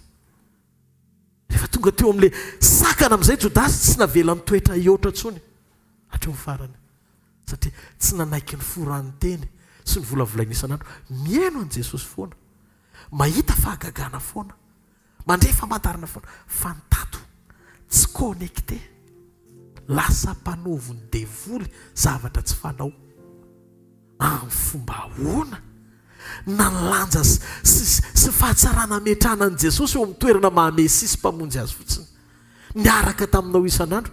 Ianao dia miteny hoe iny menakiny zao dia maninona mivakina teo ohatrany hoe Maria amin'io fa tsy hitany Maria tsony zay naovana ny ainy satria efa feno Maria. Zay no mahatonga miteny raha azo zaraina amin'ny fahafenoana Jodasy ny raraka voalohany satria sady nanatrika ny nahita an'ilay izy raha mifindra le izy tsy an'le izy tsy tanana mipetaka hoe béoction dia tonga dia niova tampoka teo Maria satria nandray connecté tamin'ny Maria Jodasy. Non, d'ailleurs efa apôtre grand apôtre be Jodasy fa mpinotsotra kely Maria nahafantarana azy mbola le identité teo aloha na dia efa niova azy izy. Zay le tiako tenenina hoe tsy le fitsarana manaraka anao, tsy mampanina zay vavan'ny olona momba anao, zay vitanao tany amin'ny lasa vitanao tany amin'ny lasa fa tsy ohatr'izany no fahitany Jesosy ianao androany. Tianao Jesosy, tianangana anao Jesosy, ianao indrindra ny nahatongavany tsy noho ny otanao.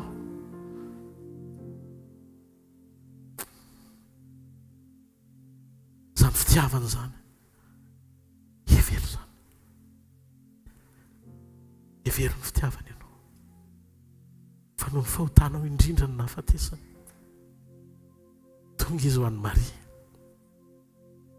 Jery amin'ny Maria tamin'ny masoandro Jesosy dia izy Jesosy nitsiky nijery amin'ny Maria fantatry ny eo am-ponao izy Jesosy fa zao iny avy any koa Simona satria efa mpiresaka izy Jodasy mpinamana ainy Jodasy Simona taty amin'ny farany hita le complice ny Jodasy Simona niditra tato an-tranonao tsy Petera io mpanora-dalàna Simona niditra tato an-tranonao tsisy ninina nataonao izy hatramin'ny nahatongavako tsy nitsahatra namoaka ny tongotro tamin'ny volondohany. Dia izy Jesosy gaga daholo zareo fo vela ny elikao lehibe satria lehibe ny fitiavanao. Zao ny fahendrena hitako tokony hananany tsiraray avy ianao ny maraina. Avadio firehetana mpitiavana ho an'Andriamanitra. Lay endrika saiki nahafatesanao tao anaty fahotana. Fa tsisy heloka tsy vitan'i Jesosy zany no mamela azy. Any zavatra nahavariana dia zao. Efo faty.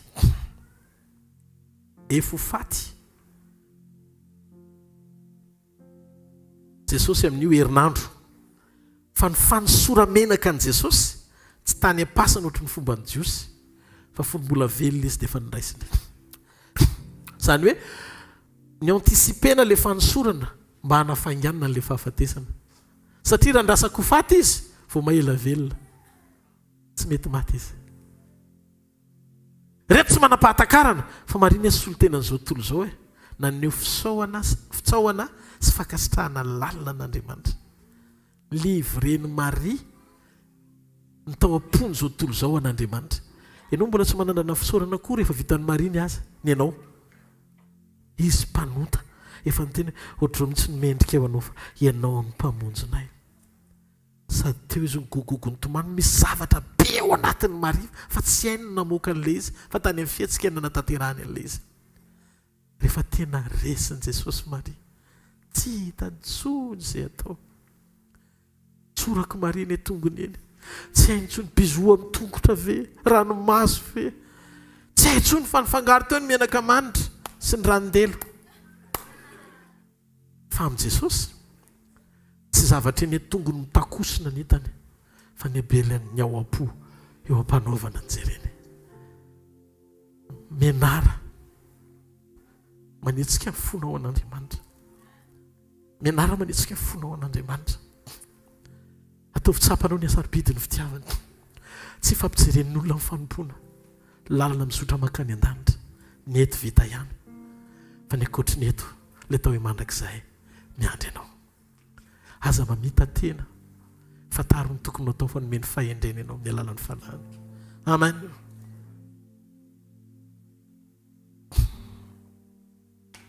Halleluja. Farany ny tena fiankofana dia mahatonga antsika tsy azo sakanana amoaka sy hanomeny sarobidy indrindra atao anatintsika ho an'Andriamanitra satria tia azysika. Tsy ny mpianatra rehetra nanao an'ilay nataon'i Jodasy fa Jodasy rery. Ka nao anatin'ny mpianatra azy tsy voatery hoe atao safy be mantsina fotsiny ary izy mpianatra. Aleo tenena kosa hoe Jodasy. Rehefa feno ny fitiavana dia mahatonga anao karazan'olona tia mizara. Mahafoy mihitsy aza. Tsy mikajy tsony satria teren'ilay vesatra ao anatinao. Anao izay tokony ho atao mihoatra ary ny tsy tokony ho atao. Asa vaiko kely. Misy tovolahy anankiray, tia tovovavy anankiray. Io tovovavy io tena ao am-pony mihitsy ny hampakatra azy ho vady. Ary vao nahita an'io tovovavy io izy dia nitomboka mihitsy ny ambava fony. Raha mba iny Andriamanitra dia zao ny zavatra mitranga. Tena izy nanao izay fomba foana hoe mba hitidiany eo ankizivavy io. Io ankizivavy io tsy nafantatra mihitsy hoe manara-maso azy ilay ankizilahy. Mandeha ilay ankizivavy dia ny lavitra eny ilay ankizivavy tena mandany fotoana mihitsy dia efa tenen'ny ray aman-dreniny hoe janona letsy fa azo atao an'izao fa ilay fony tsy mety tsy haiko mihitsy fa misy cœur ato tsy mety dia lasa mijery. Ilay mandeha izay mba nisy fotoana nresahany tamin'ilay ankizivavy dia izy amin'io mikarama kely tako hoe 500 000 francs karamany par mois. Dia zao ny zavatra nitranga. Teny tamin'ilay ankizivavy izy hoe sao izy mba te hiresaka aminao amin'ny zavatra tiako resahana aminao. Dia fahitahitan'ilay ankizivavy vehivavy mantsy vao mahita tonga dia fatany taramiko indray. Dia izy hoe zao aloha misy tsika mandeha manomana toerana anankiray hoe mba hiresahana any amina restaurant zany. Dia taizany tianao izy le ankizilahy Colbert ke 500 000 ny karamany par mois. Ny sakafo amin'ny Colbert nefa ny ataoko hoe any amin'ny 1,400,000 francs zany hoe mbola avoroeny mihoatra noho ny karamany ray volana. Olan'iny indray andro iresana amin'ilay tovovavy. Fa lazaiko aminao marina dia marina tokoa nanao tsy fanao mitsy ngaray mba hiresahana amin'ilay vehivavy ao Colbert hainao valiteny satria tiany izy. Niasa sain'i Jesosy indray mandeha tao milampanydrainy. Mieritreritra sy ny saina izy hoe inona ny azoko atao any zanako verin'ny olombelona zao tontolo izao azy fa tsy nafoiny zao tontolo izao no soloanao fozeza sarobidy indrindra amiko nomeko azy satria tiako izy. Nanaiky izy eo amin'ny hazo fijaliana nomboana natao tsinitsina nesoana mahatonga anao andova fiainana mandrakizay ao aminy. Tianao Jesosy, tianao amin'ny fony manontolo izy.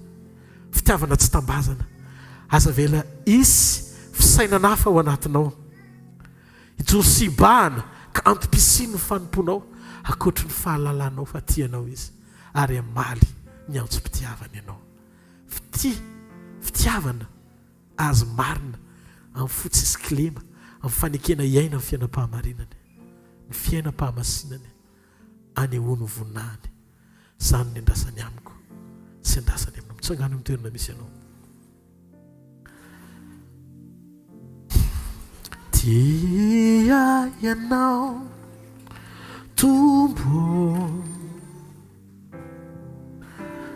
tia ianao tombo, nanolotaja izao, izao tontolo izao, dia efa tia ianao tompo. Na dia tsy mendrika zaho, na dia tsy mendrika zaho, dia na tsy mendrika anao, dia mbola tia ianao tompo, tia ianao tompo, tia ianao tompo.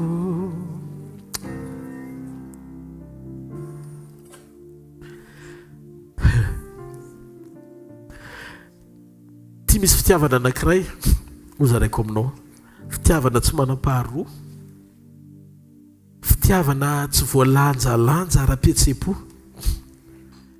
fa fitiavana tonga dia sa manatanteraka an'izay tokony ataony mba tonga an'izay sakaiza sy tiany anona fahafampo mandrakizay miaraka aminy Jesosy Kristy avy any Nazareta. Androany maraina tiako hisokatra ny fonao halala.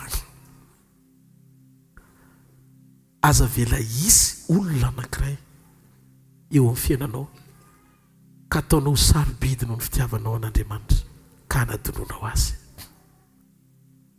Dia teny aminao aho an'ity fahamarinana ity.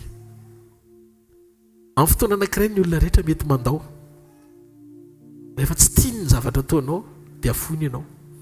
Na rehefa manao zavatra tsy mety indray koa ianao dia afoiny.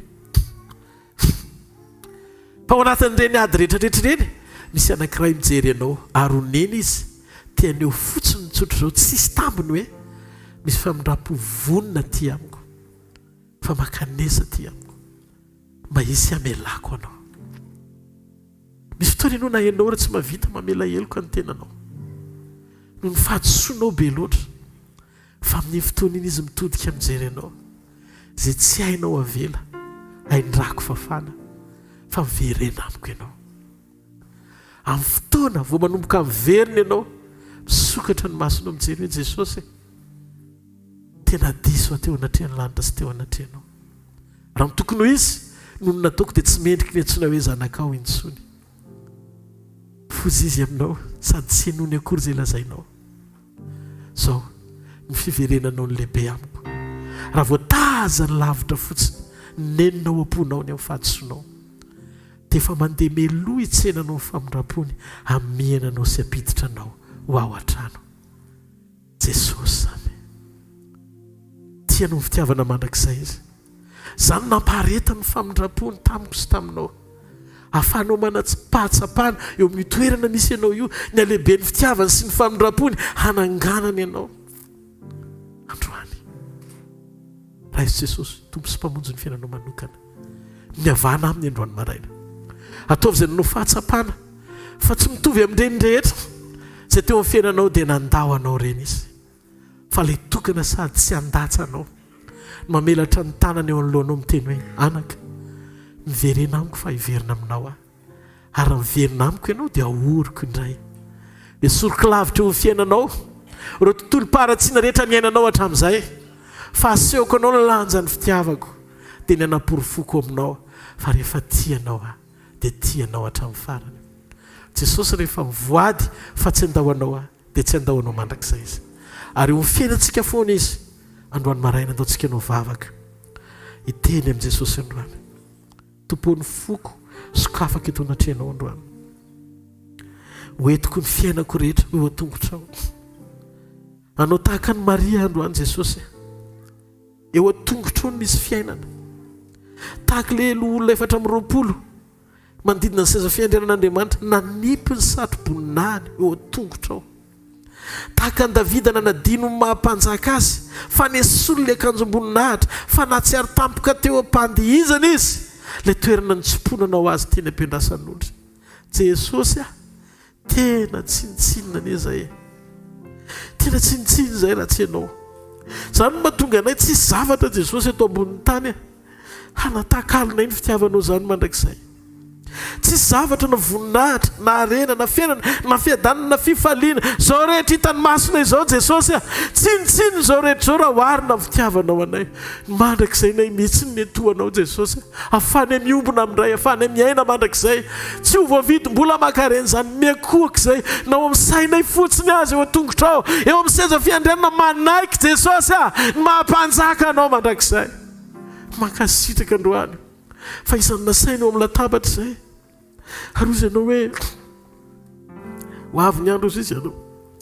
Fa ny zanak'olona tsy hinana na isotro koa reto ny ranom-boloboko toy sy toy ny vokatry ny tany etony. Mandra-pahatonga anareo an-tranony raiko, iarahako misakafo aminareo amin'ny latabatra. Tsy efa voahomako anareo. Jesosy io. Androany maraina matsiaro azazy zay. Ohatra mahita latabatra velatra be zany dia zay sy ny ankonanay sy zay rehetrarehetra eto miaraka aminao zany latabatra zany. Tehirizo zay Jesosy.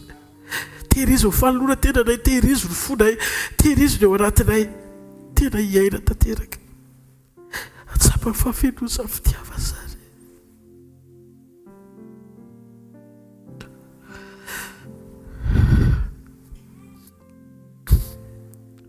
Sokafo ny fonao an'Andriamanitra.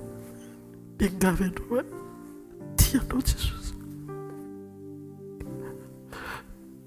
Raha izao ny famindrapony aza tsy mpianivelan'ny tsoa ny vatosoa.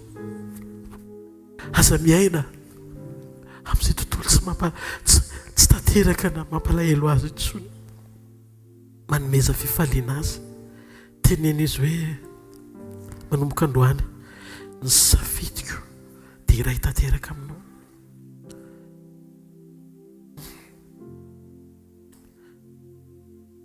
Aoka ny foko sy ny fonao iara hitempo tena iray. Aoka ny saiko sy ny sainao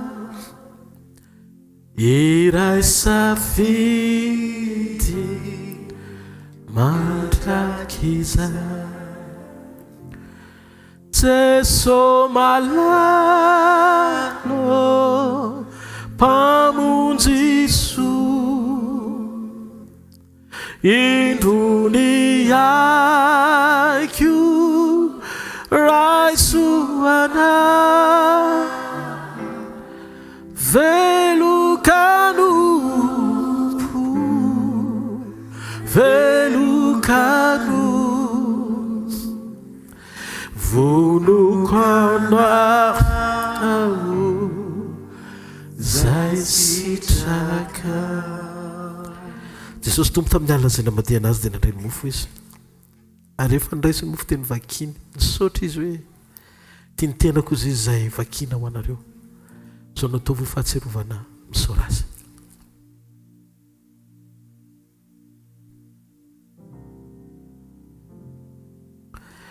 Tahaka izany koa ny ranom-boaloboka.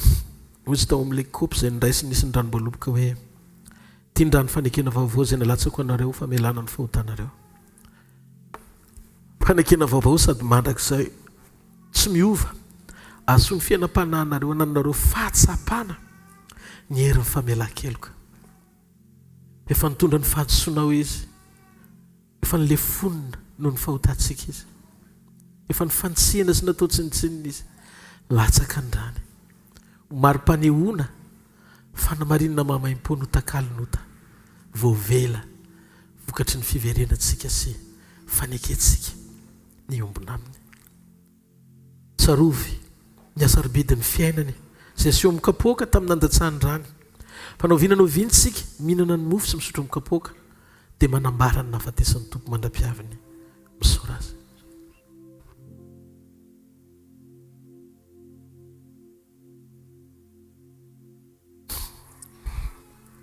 Vavakisika sotra tompo ny amin'ny fitiavanao anay.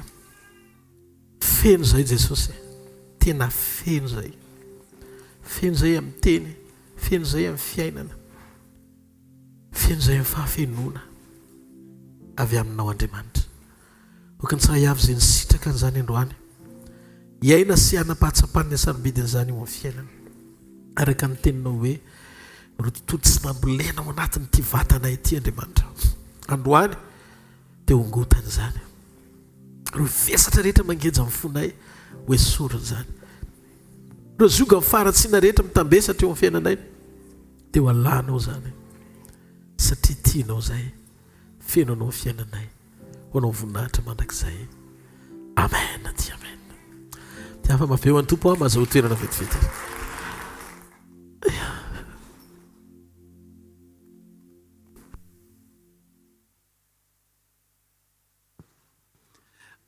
Alleluia. Alleluia. Tonga amin'ny fotoana natazana amin'ny fanatitra sy ny ampafolo-karentsika. Misaotra an'i Jesosy tsika fa miteny amintsika foana Andriamanitra. Amen. Amen. Reny ny boky sa mandehandeha reny fanatitra sy ny ampafolo-karena no tatazana ao anatin'ireny. Raha ohatra misy construction omenao na resaka fanohanana ny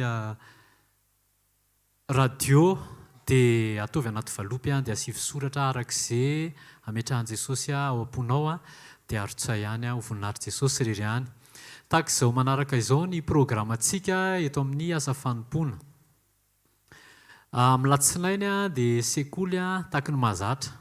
Mino ahako fa le fotoana no le emploi du temps tsy miova fa ny toe-pontsika tena hoe irehatra isan'andro androso anome izay takian'Andriamanitra hatrany ao anatin'ny tenin'Andriamanitra amin'ny fotoana rehetra.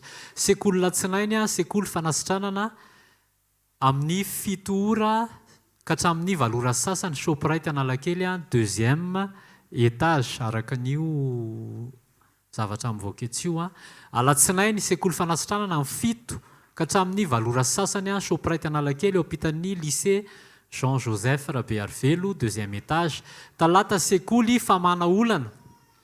Ny toerana dia tsy miova Shoprite Analakely ihany amin'ny 7 ka hatramin'ny 8 ora sasany ampitan'ny lycée Jean-Joseph Rabearvelo, deuxième étage. Dia larobia sekoly fitahipana sy fanambinana ho an'ny tokantrano.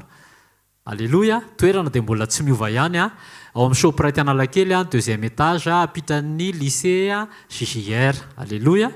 Dia manantena ny fahatongavantsika tsirairay avy marobe tahaka izao androany izao. Alléluia. Ina koa mbola tokony tenena.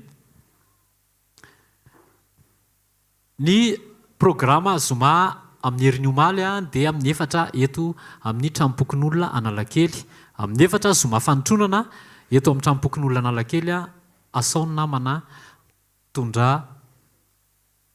mitondra asaony namana dia mitondra fianakaviana ho eto mambavaka izy ireny dia rehefa avy mitondra mambavaka ianao dia asao amin'izay izy ireny amin'ny sabotsy amin'ny herin'ny androany ohatran'ny androany eto ny fotoanantsika manomboka amin'ny 7 hatramin'ny firy zao hatramin'ny 7 sy fefany 7 sasany eo.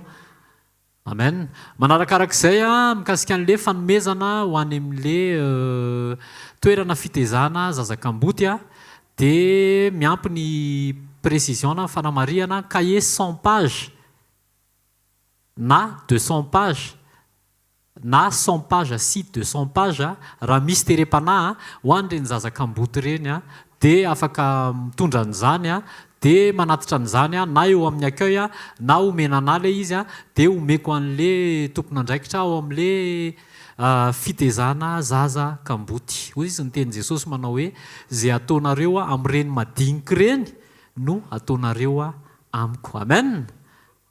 amen. Format mety foana na petit format na grand format iany tompoko. Ya, mino fa hotahin Jesosy tsika amin'izany faly ny tompo mahita antsika miazakazaka mikarakara an'ireny madiniky ny tompo ireny. Amen na? Amen. Ndao aloha tsika tehaka mafy ho an'i Jesosy.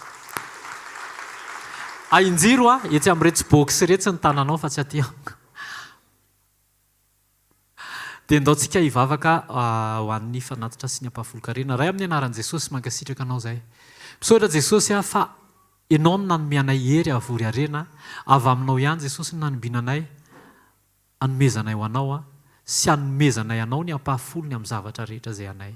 Jesosy ataio zany ho tonga fanan'olona marobe, voatahiry mandra-piseho anao eny amin'ny raha ho an-lanitra Jesosy.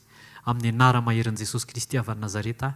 Amen. Andao tsika hitehaka mafy andraisantsika ny mpanompon'Andriamanitra.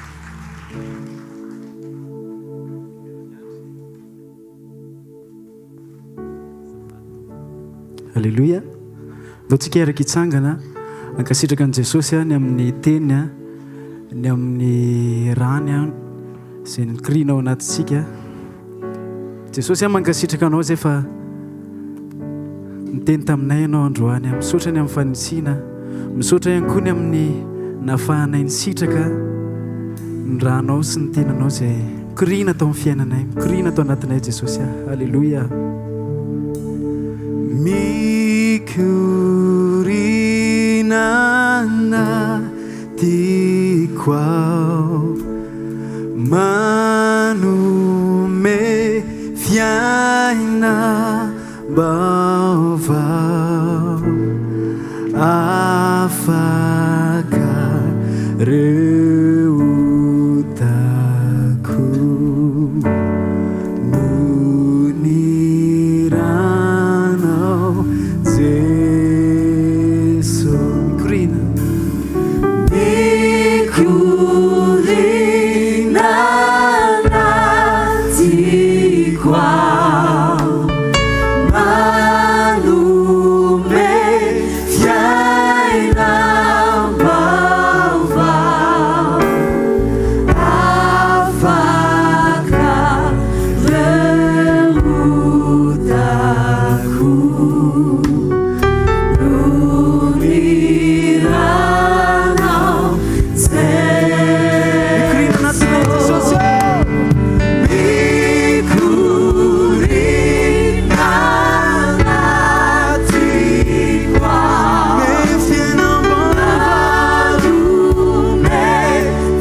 Jesosy sika amin'ny fifaliana trany niderahantsika an' Jesosy androany.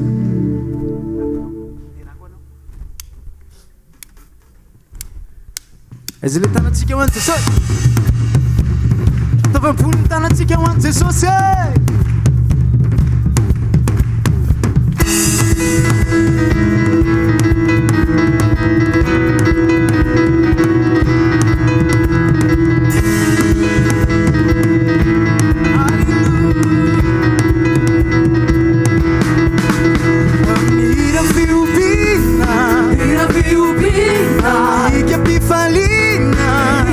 Falina, ieri chiude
misy vonina hideran Jesosy ve asiorakoraka mafo azy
Tsikitena am Jesosy eo tehirisy zay Jesosy eo mandra-piavinao any amin'ireo an-lanitra amen.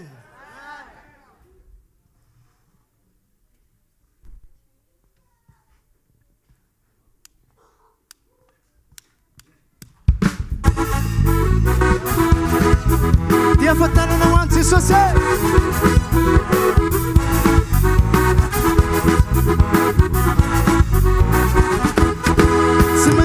rehetra mamay faizaye itsenan'i Jesosy tsy maintsy amin'ny rehetra mamay faizaye itsenan'i Jesosy tsy maintsy amin'ny rehetra mandraiky zaizaye itsenan'i Jesosy tsy maintsy amin'ny rehetra mamay faizaye itsenan'i Jesosy Tainao fosody tsy laza Tainao fosody tavela Somelaina Tainao fazavela Otsika rehetra mesolika Mesolika Itsenan'i Jesosy awe Itsenan'i Jesosy awe Mesolika awe Mesolika Itsenan'i Jesosy awe Itsenan'i Jesosy awe Urakuraka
Itsenan'i Jesosy awe Sami miampina Sami miampina Sami miampina Sami miampina Sami miampina Sami miampina Sami miampina Sami miampina Feno fisats fenwe Feno fisats fenwe Funne fisats funne Funne fisats funne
Itsenan'i Jesosy awe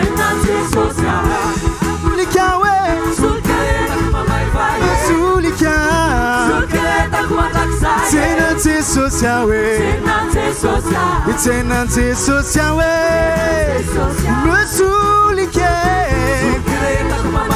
Mesulika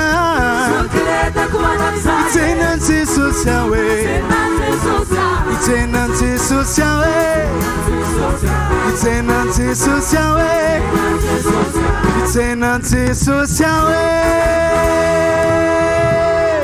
Dotsika ifaly am Jesosy iramo am Jesosy alleluia iaraka amin'ny Danielatsika ao anatin'ny tirite mifalia miravoa fahavitsika alleluia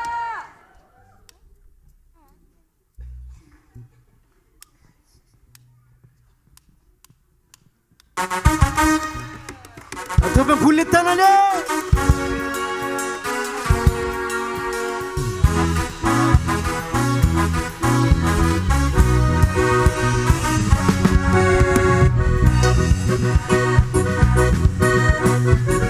urakuraka man Jesosy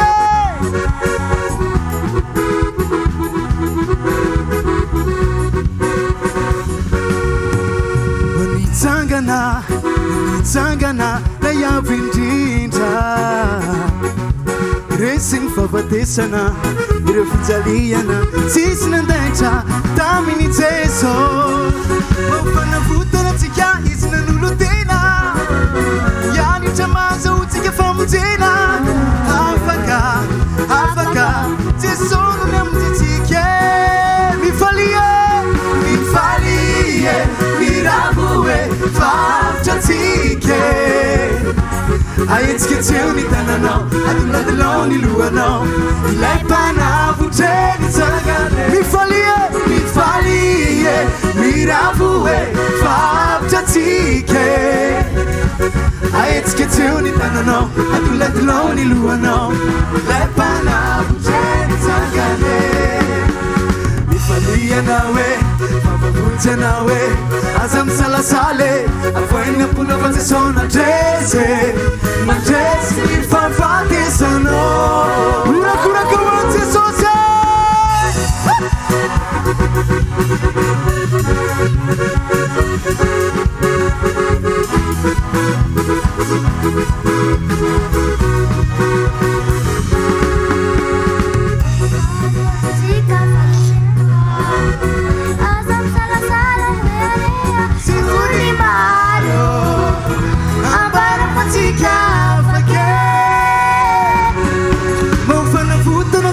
izy nanolo tena iavitra mazotsika famonjena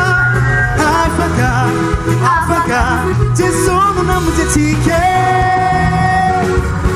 mifalie miravoe favitra tsika aetsika tseo ny tananao adoladolao ny lohanao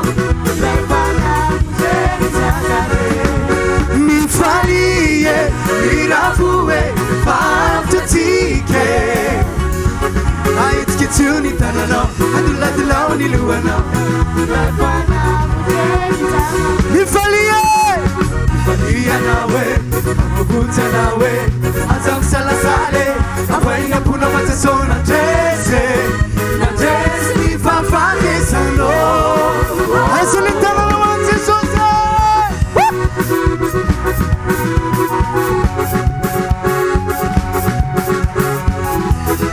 unakuraka man Panzaka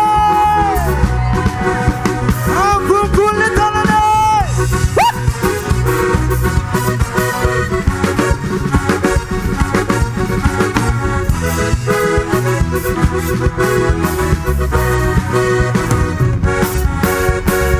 avoina falianao tsana mitera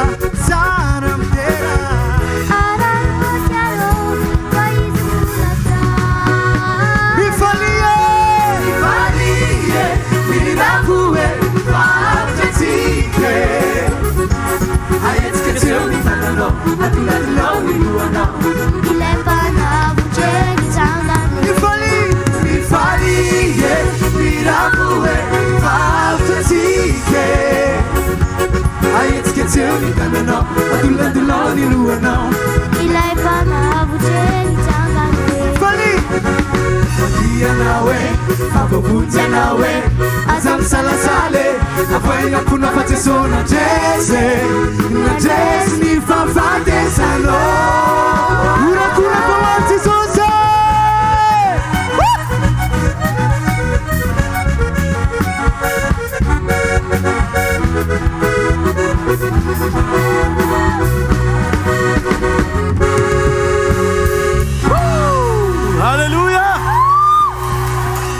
tsika anao vao fantanantsika any amin'ny lanitra hideran'i Jesosy.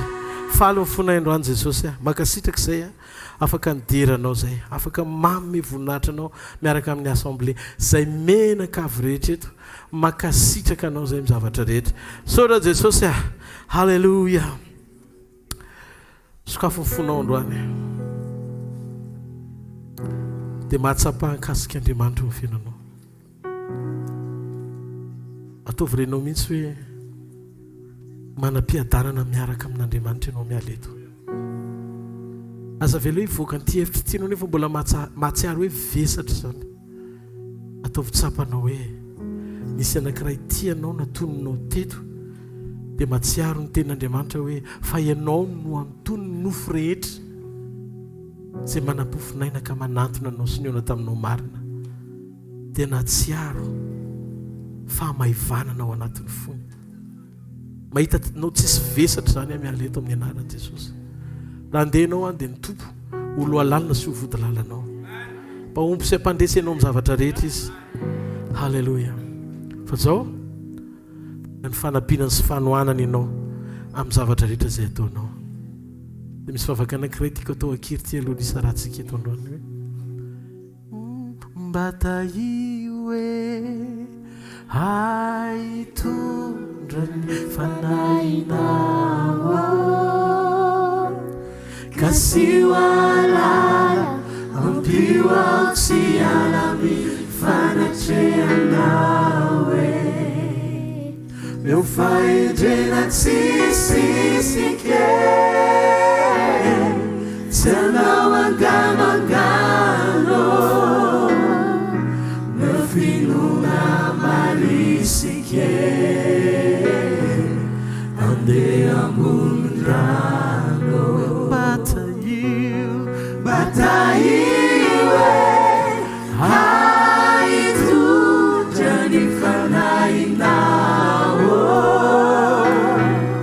kasi walala ampio aho sy alamy fanatrehanao faendrena tsisisike tsy anao angano meu finona marisike andeha ambony rano meu finona marisike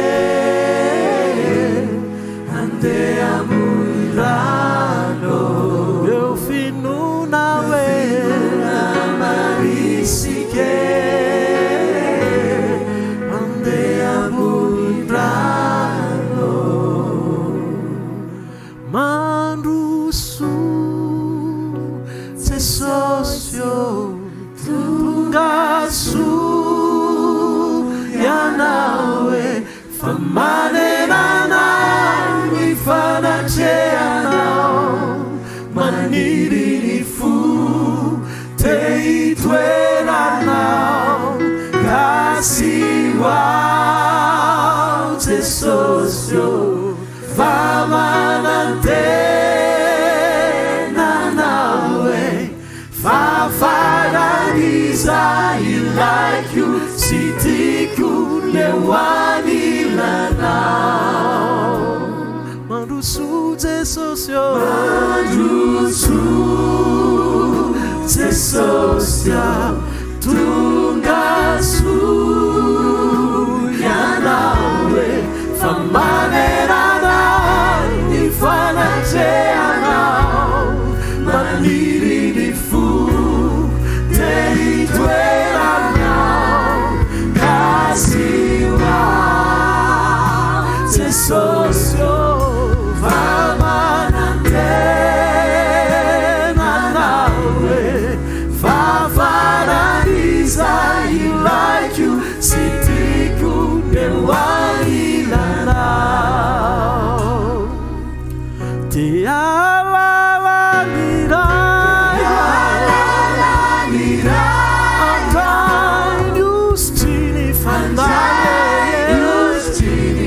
Jesosio izarazara zay mombamombanao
Malala ni fuku yana utisosyo siatakalu kwenizaniza si usulu kuninuni hata mifarani nitika semao hata mifarani Fukizai maminifu kweti Teumbe kwa